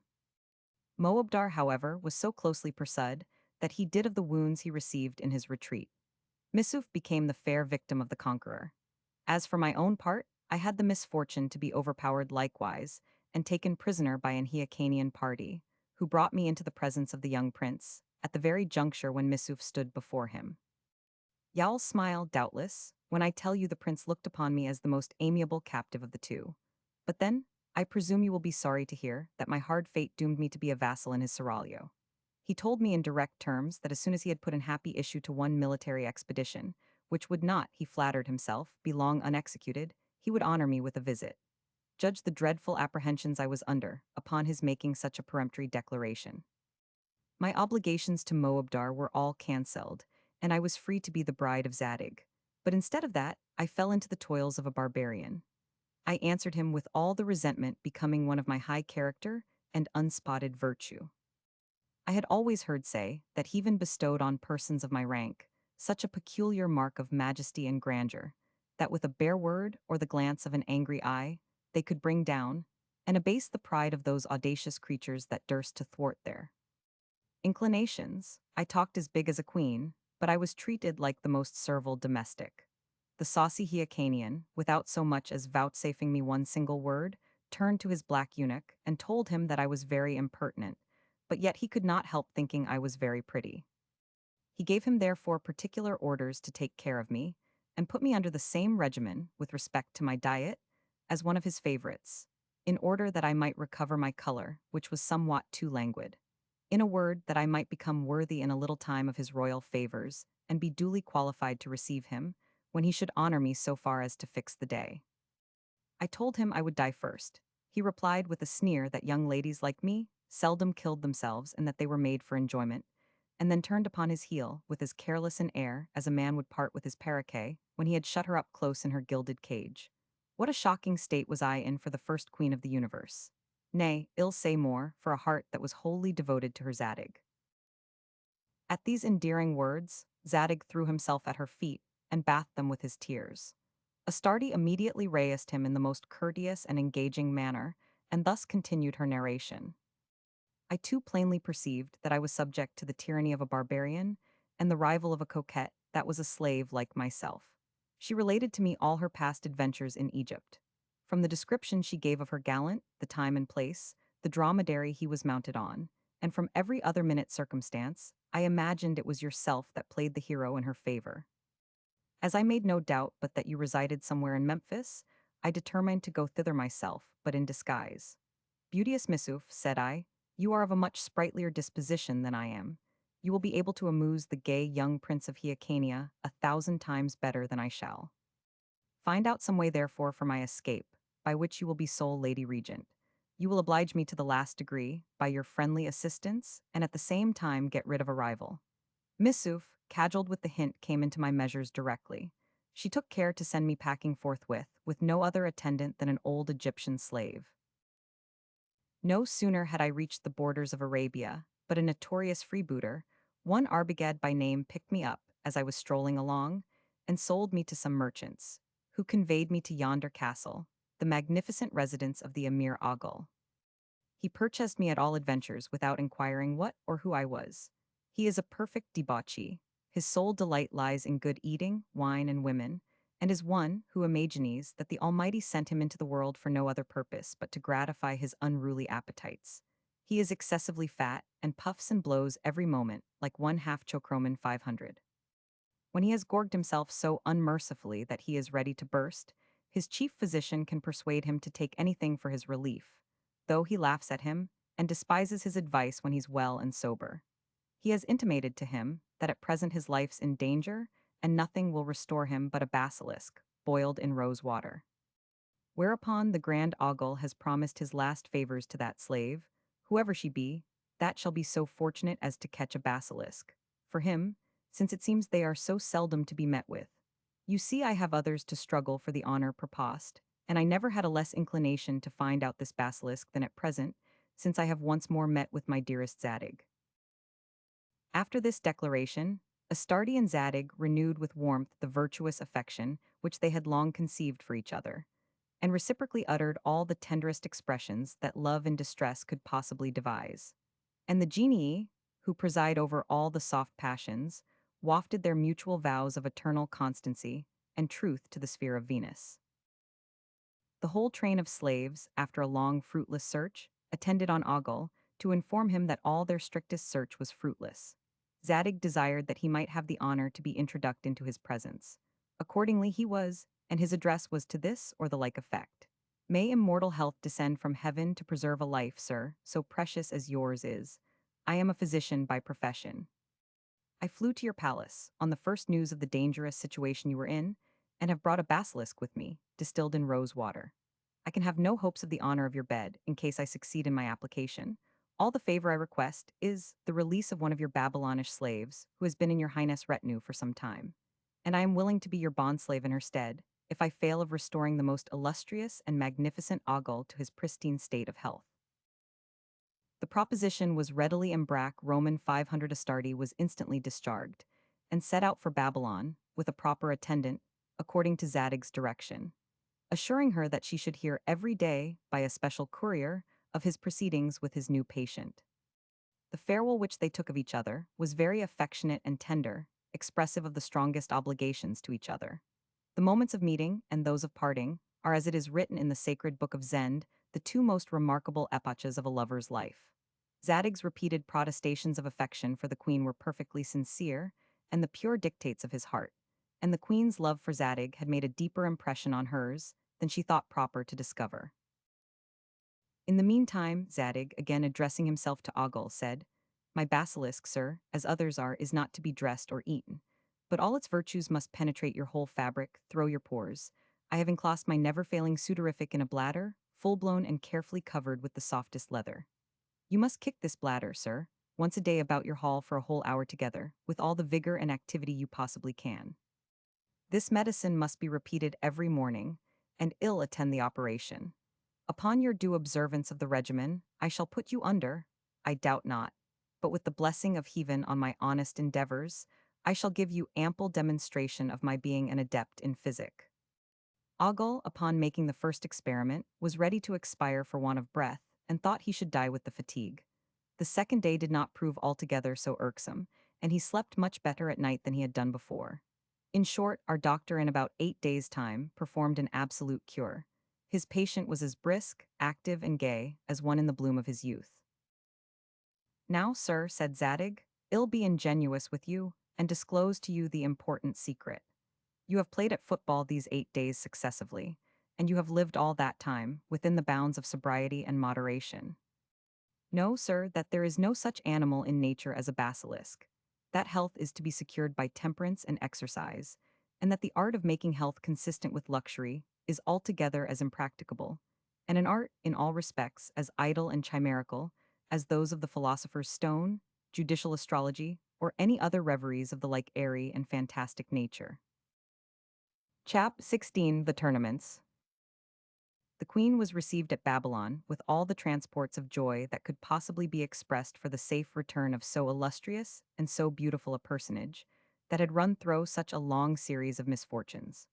Babylon at that time seemed to be perfectly serene and quiet. As for the young prince of Hyrcania, he was slain in battle. The Babylonians, who were the victors, declared that Astarte should marry that candidate for the crown, who should gain it by a fair and impartial election.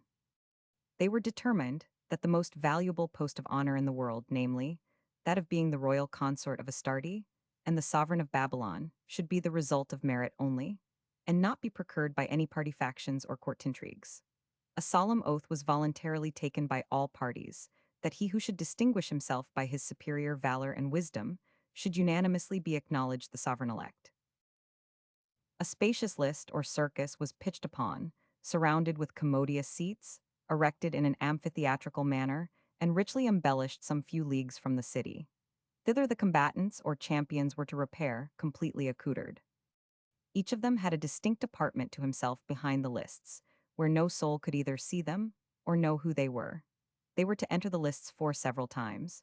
Those who were so happy as to conquer four competitors were afterwards to engage each other in single combat, in order that he who should remain master of the field should be proclaimed the happy victor.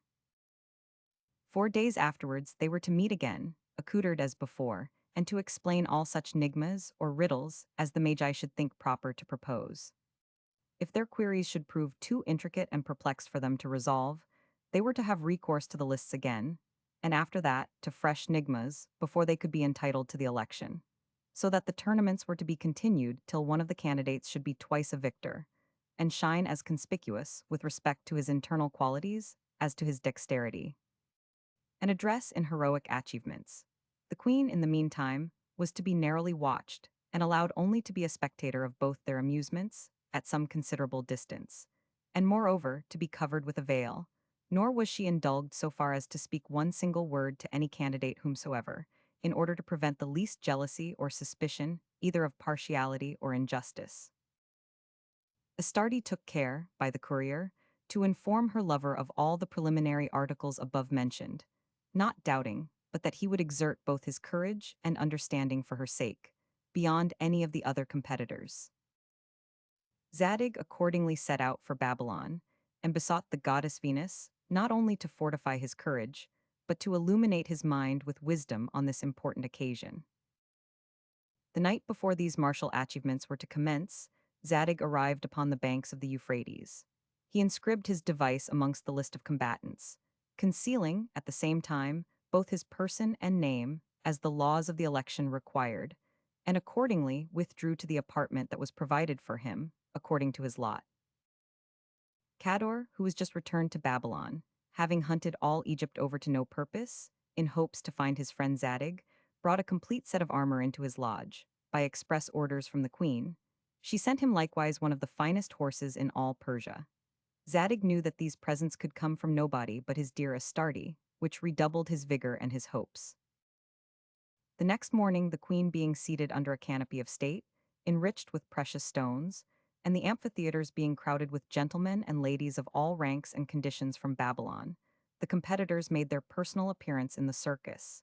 Each of them went up to the grand magus and laid down his particular device at his feet. The devices were drawn by lot. That of Zadig was the last. The first that advanced was a grandee, one Itobad by name, immensely rich indeed and very haughty, but no ways courageous, exceedingly awkward, and a man of no awkward parts. The sycophants that hovered round about him flattered him, that a man of his merit couldn't fail of being king. He imperiously replied, "One of my merit must be king," whereupon he was armed capapi. His armor was made of pure gold, enameled with green. The housings of his saddle were green, and his lance embellished with green ribbons. Everyone was sensible, at first sight, by Itobad's manner of managing his horse, that he was not the man whom heaven had pitched upon to sway the Babylonish scepter. The first combatant that tilted with him threw him out of the saddle, the second flung him quite over the crupper, and laid him sprawling on the ground with his heels quivering in the air. Itobad, teased true, remounted, but with so ill a grace that an universal laugh went round the amphitheater. The third, disdaining to use his lance, made only a feint at him, then catched hold of his right leg, and whirling him round, threw him flat upon the sand. The esquires, who were the attendants, ran to his assistance, and with a sneer remounted him. The fourth combatant catched hold of his left leg, and unhorsed him again. He was conveyed through the hissing multitude to his lodge, where, according to the law in that case provided, he was to pass the night. And as he hobbled along, said he, to the esquires, "What a sad misfortune is this to one of my birth and character." The two champions making their passes and their voltas, with the utmost dexterity and address, and keeping firm in their saddles, gave each other such rebuffs with their lances, that all the spectators the queen only excepted wished for two kings of Babylon. At last, their horses being tired, and both their lances broke, Zadig made use of the following stratagem, which his antagonist wasn't any ways apprised of. He got artfully behind him, and shooting with a spring on his horse's buttocks, grasped him close, threw him headlong on the sand, then jumped into his seat and wheeled round Prince Hatem while he lay sprawling on the ground. All the spectators in general, with loud acclamations, cried out victory, victory, in favor of the champion in white. Hatem, incensed to the last degree, got up and drew his sword. Zadig sprang from his horse with his saber in his hand. Now behold the two chieftains upon their legs, commencing a new trial of skill, where they seemed to get the better of each other alternately, for both were strong and both were active. The feathers of their helmets, the studs of their bracelets, their coats of mail, flew about in pieces, throw the dry blows which they 1,000 times repeated. They struck at each other sometimes with the edge of their swords, at other times they pushed, as occasion offered. Now on the right, then on the left, now on the head, then at the breast. They retreated, they advanced, they kept at a distance. They closed again, they grasped each other, turning and twisting. Like two serpents, and engagged each other as fiercely as two Libyan lions fighting for their prey. Their swords struck fire almost at every blow.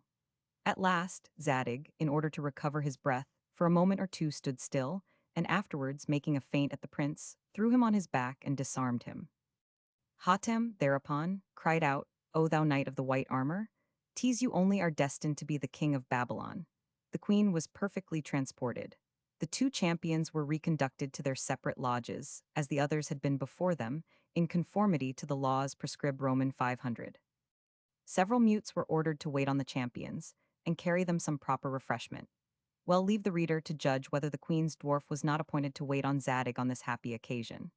After supper, the mutes withdrew, and left the combatants to rest their wearied limbs till the next morning, at which time the victor was to produce his device before the grand magus, in order to confer notes and discover the hero whoever he might be. Zadig slept very sound, notwithstanding his amorous regard for the queen, being perfectly fatigued. Roman 500. Itobad, who lay in the lodge contiguous to his, could not once close his eyes for vexation. He got up therefore in the dead of the night, stole imperceptibly into Zadig's apartment, took his white armor and device away with him, and substituted his green one in its place. As soon as the day began to dawn, he repaired with a seemingly undaunted courage to the Grand Magus to inform him that he was the mighty hero, the happy victor. Without the least hesitation, he gained his point and was proclaimed victor before Zadig was awake. Astarte, astonished at this unexpected disappointment, returned with a heart overwhelmed with despair to the court of Babylon. Almost all the spectators were moved off from the amphitheater before Zadig whacked. He hunted for his arms, but could find nothing but those in green. He was obliged, though sorely against his will, to put it on, having nothing else in his lodge to appear in. Confounded and big with resentment, he dressed himself and made his personal appearance in that despicable equipage. The populace that were left behind in the circus hissed him every step he took. They made a ring about him and treated him with all the marks of ignominy and contempt. The most cowardly wretch breathing was never sure so sweated or hunted down as poor Zadig. He grew quite out of patience at last, and cut his way through the insulting mob with his rival's saber, but he did not know what measures to pursue or how to rectify so gross a mistake. It was not in his power to have a sight of the queen. He could never recover the white armor again which she had sent him. That was the compromise, or the engagement, to which the combatants had all unanimously agreed. Thus, as he was on the one hand, plunged in an abyss of sorrow, so on the other, he was almost drove distracted with vexation and resentment. He withdrew, therefore, in a solitary mood, to the banks of the Euphrates, now fully persuaded that his impropitious star had shed its most baleful influence on him, and that his misfortunes were irretrievable, revolving in his mind all his disappointments from his first adventure with the court coquette, who had entertained an utter aversion to a blind eye, down to his late loss of his white armor. See, said he, the fatal consequence of being a sluggard. Had I been more vigilant, I had been king of Babylon, but what is more, I had been happy in the embraces of my dearest Astarte. All the knowledge of books or mankind, all the personal valor that I can boast of, has only proved an aggravation of my sorrows. He carried the point so far at last, as to murmur at the unequal dispensations of divine providence, and was tempted to believe that all occurrences were governed by a malignant destiny, which never failed to oppress the virtuous, and always crowned the actions of such villains as the Green Knight with uncommon success. In one of his frantic fits, he put on the green armor that had created him such a world of disgrace. A merchant happening to pass by, he sold it to him for a trifle, and took in exchange nothing more than a mantle and a cap. In this disguise, he took a solitary walk along the banks of the Euphrates, every minute reflecting in his mind on the partial proceedings of Providence, which never ceased to torment him. Chap 17, The Hermit. The two travelers arrived that evening at a superb castle. The hermit begged for an hospitable reception of himself and his young comrade. The porter, whom anyone might have taken for some grandee, let them in, but with a kind of coldness and contempt. However, he conducted them to the head steward, who went with them through every rich apartment of his master's house. They were seated at supper afterwards at the lower end, indeed, of the table, and where they were taken little or no notice of by the host. But they were served with as much delicacy and profusion as any of the other guests. When they arose from table, they washed their hands in a golden basin set with emeralds and other costly stones. When 'twas time to go to rest, they were conducted into a bedchamber richly furnished. And the next morning 2 pieces of gold were presented to him for their mutual service by a valet in waiting, and then they were dismissed Roman 500. The proprietor of this castle, said Zadig, as they were upon the road, seems to me to be a very hospitable gentleman, though somewhat too haughty indeed and too imperious. The words were no sooner out of his mouth, but he perceived that the pocket of his comrade's garment, though very large, was swelled and greatly extended. He soon saw what was the cause, and that he had clandestinely brought off the golden laver. He durst not immediately take notice of the fact, but was ready to sink at the very thought's on't. About noon, the hermit rapped at a petty cottage with his staff, the beggarly residence of an old, rich miser. He desired that he and his companion might refresh themselves there for a few hours. An old, shabby domestic let them in indeed, but with visible reluctance, and carried them into the stable, where all their fare was a few musty olives and a draught or two of sour small beer. The hermit seemed as content with his repast as he was the night before. At last, rising off from his seat, he paid his compliments to the old valet, who had as watchful an eye over them all the time, as if they had been a brace of thieves, and intimated every now and then that he feared they would be benighted, and gave him the 2 pieces of gold he had but just received that morning, as a token of his gratitude for his courteous entertainment. He added, moreover, I would willingly speak one word with your master before I go. The valet, thunderstruck at his unexpected gratuity, complied with his request. Most hospitable sir, said the hermit, I couldn't go away without returning you my grateful acknowledgments for the friendly reception we have met with this afternoon. Be pleased to accept this golden basin as a small token of my gratitude and esteem. The miser started, and was ready to fall down backwards at the sight of so valuable a present. The hermit gave him no time to recover out of his surprise, but marched off that moment with his young comrade.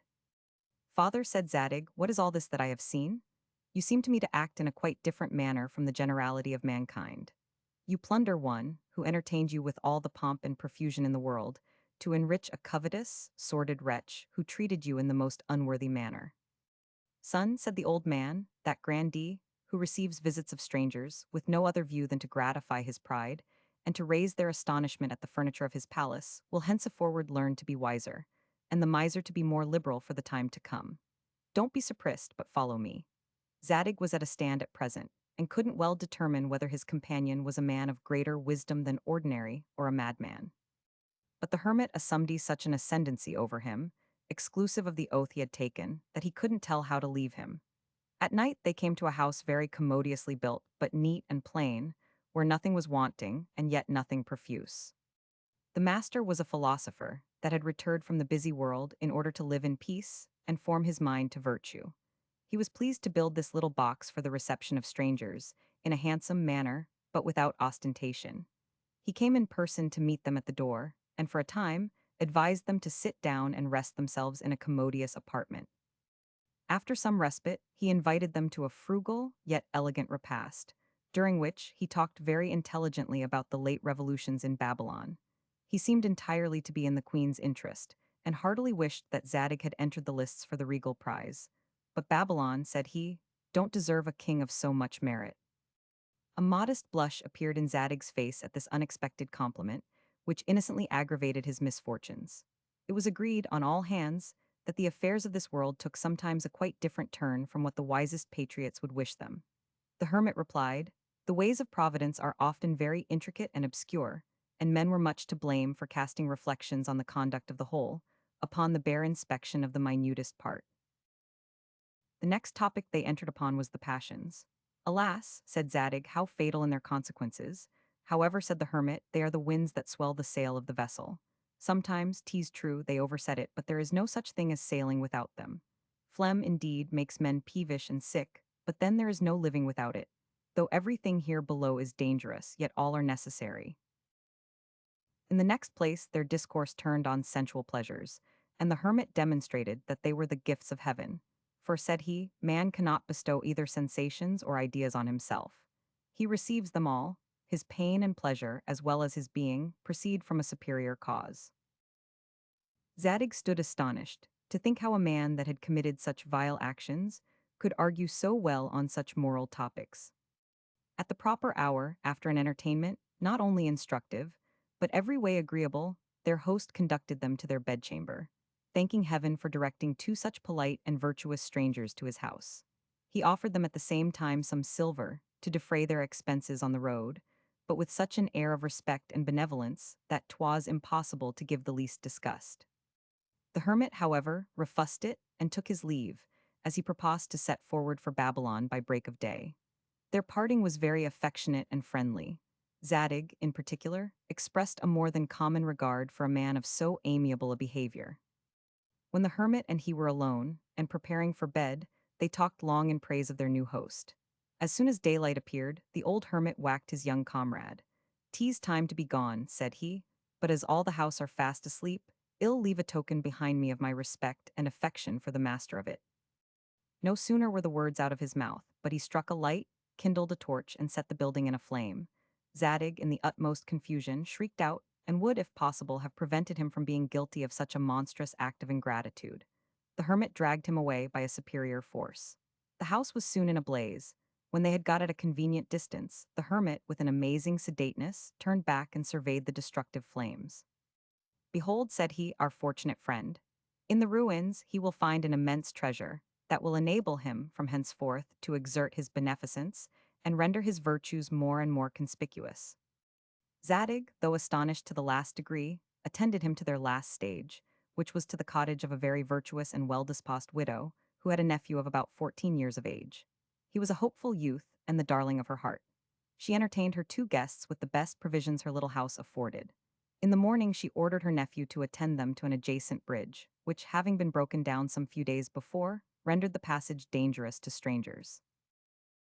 The lad, being very attentive to wait on them, went foremost. When they were got upon the bridge, "Come hither, my pretty boy," said the hermit. "I must give your aunt some small token of my respect for her last night's favors." Upon that he twisted his fingers in the hair of his head, and threw him, very calmly, into the river. Down went the little lad. He came up once again to the surface of the water, but was soon lost in the rapid stream.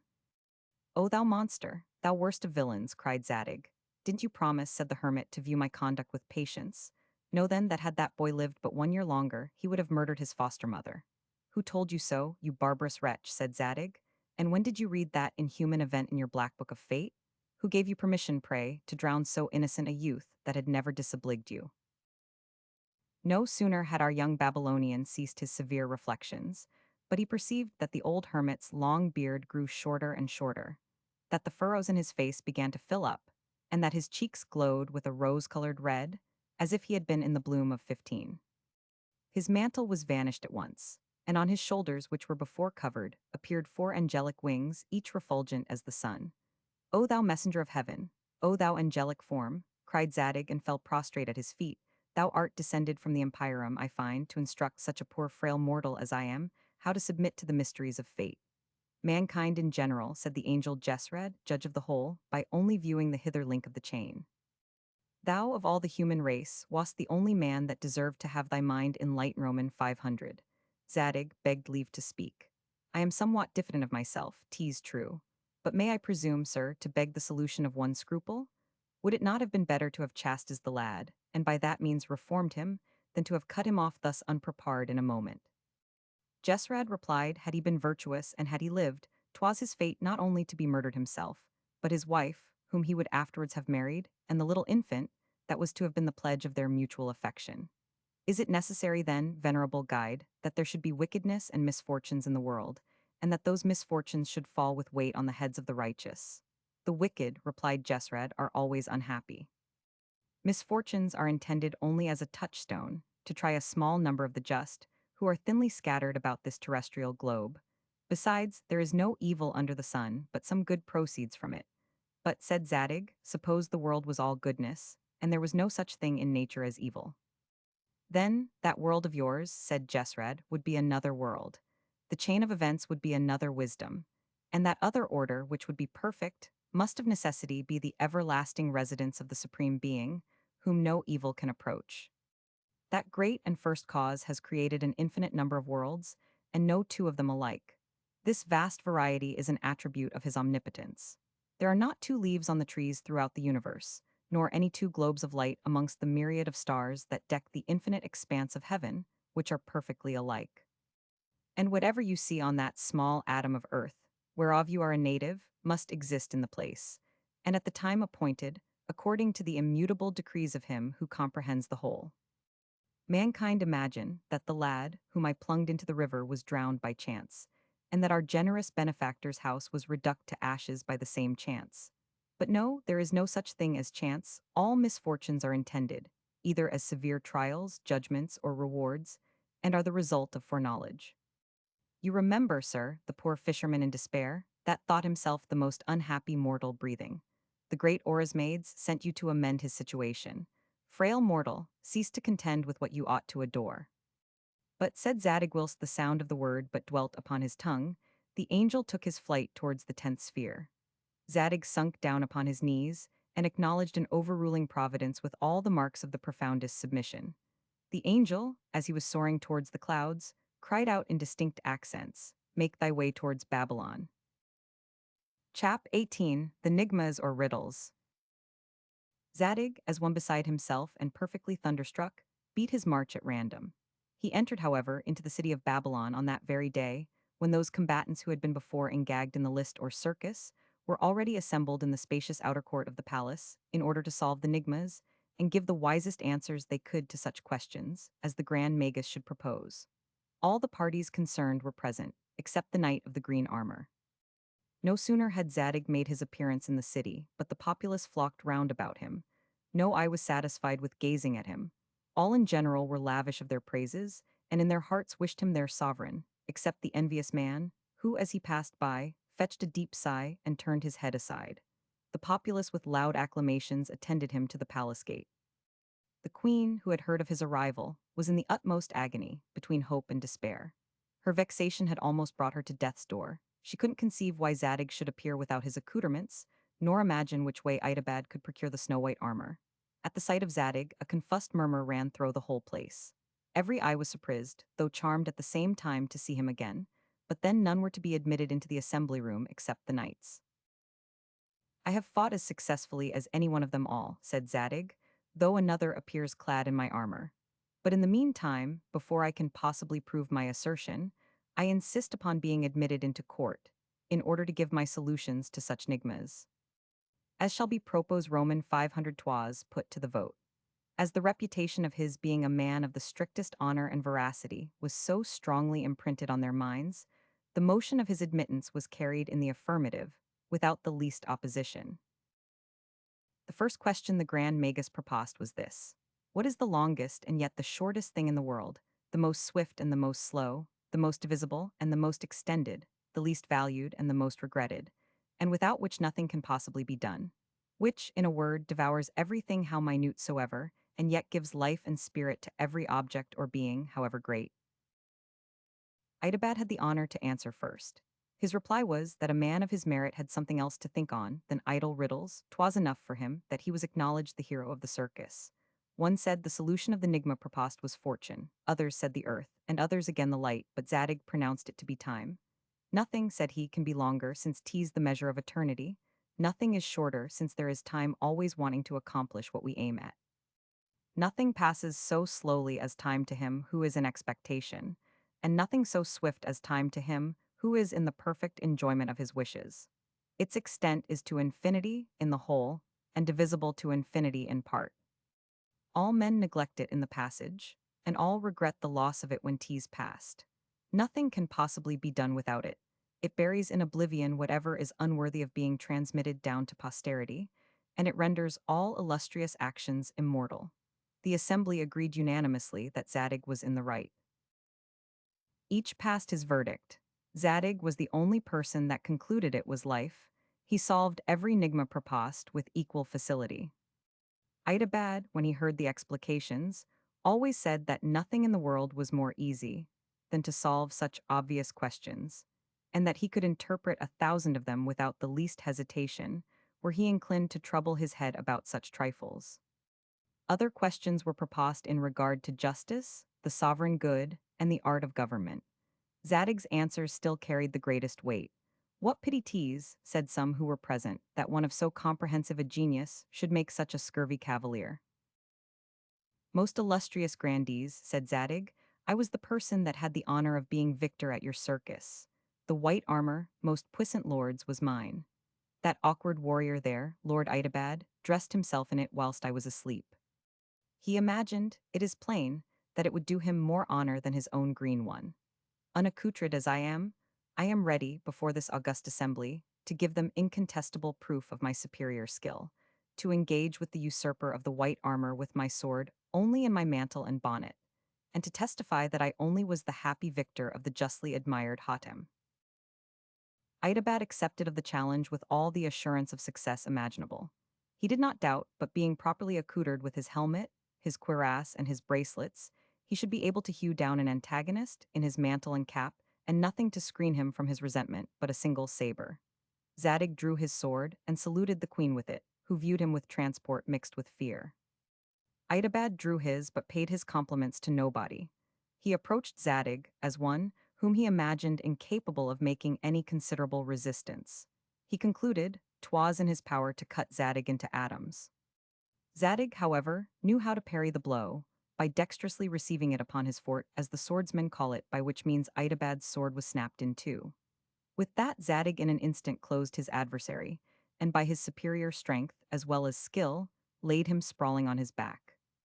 Then holding the point of his sword to the opening of his cuirass, submit to be stripped of your borrowed plumes, or you are a dead man this moment.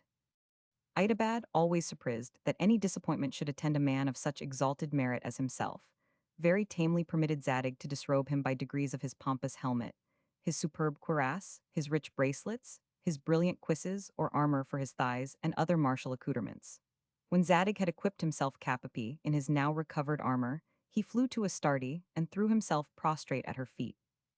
Cador proved, without any great difficulty, that the white armor was Zadig's property. He was thereupon acknowledged king of Babylon by the unanimous content of the whole court, but more particularly with the approbation of Astarte, who after such a long series of misfortunes, now tasted the sweets of seeing her darling Zadig thought worthy, in the opinion of the whole world, to be the partner of her royal bed. Idabad withdrew, and contented himself with being called my lord within the narrow compass of his own domestics. Zadig, in short, was elected king, and was as happy as any mortal could be. Now he began to reflect on what the angel Jesred had said to him.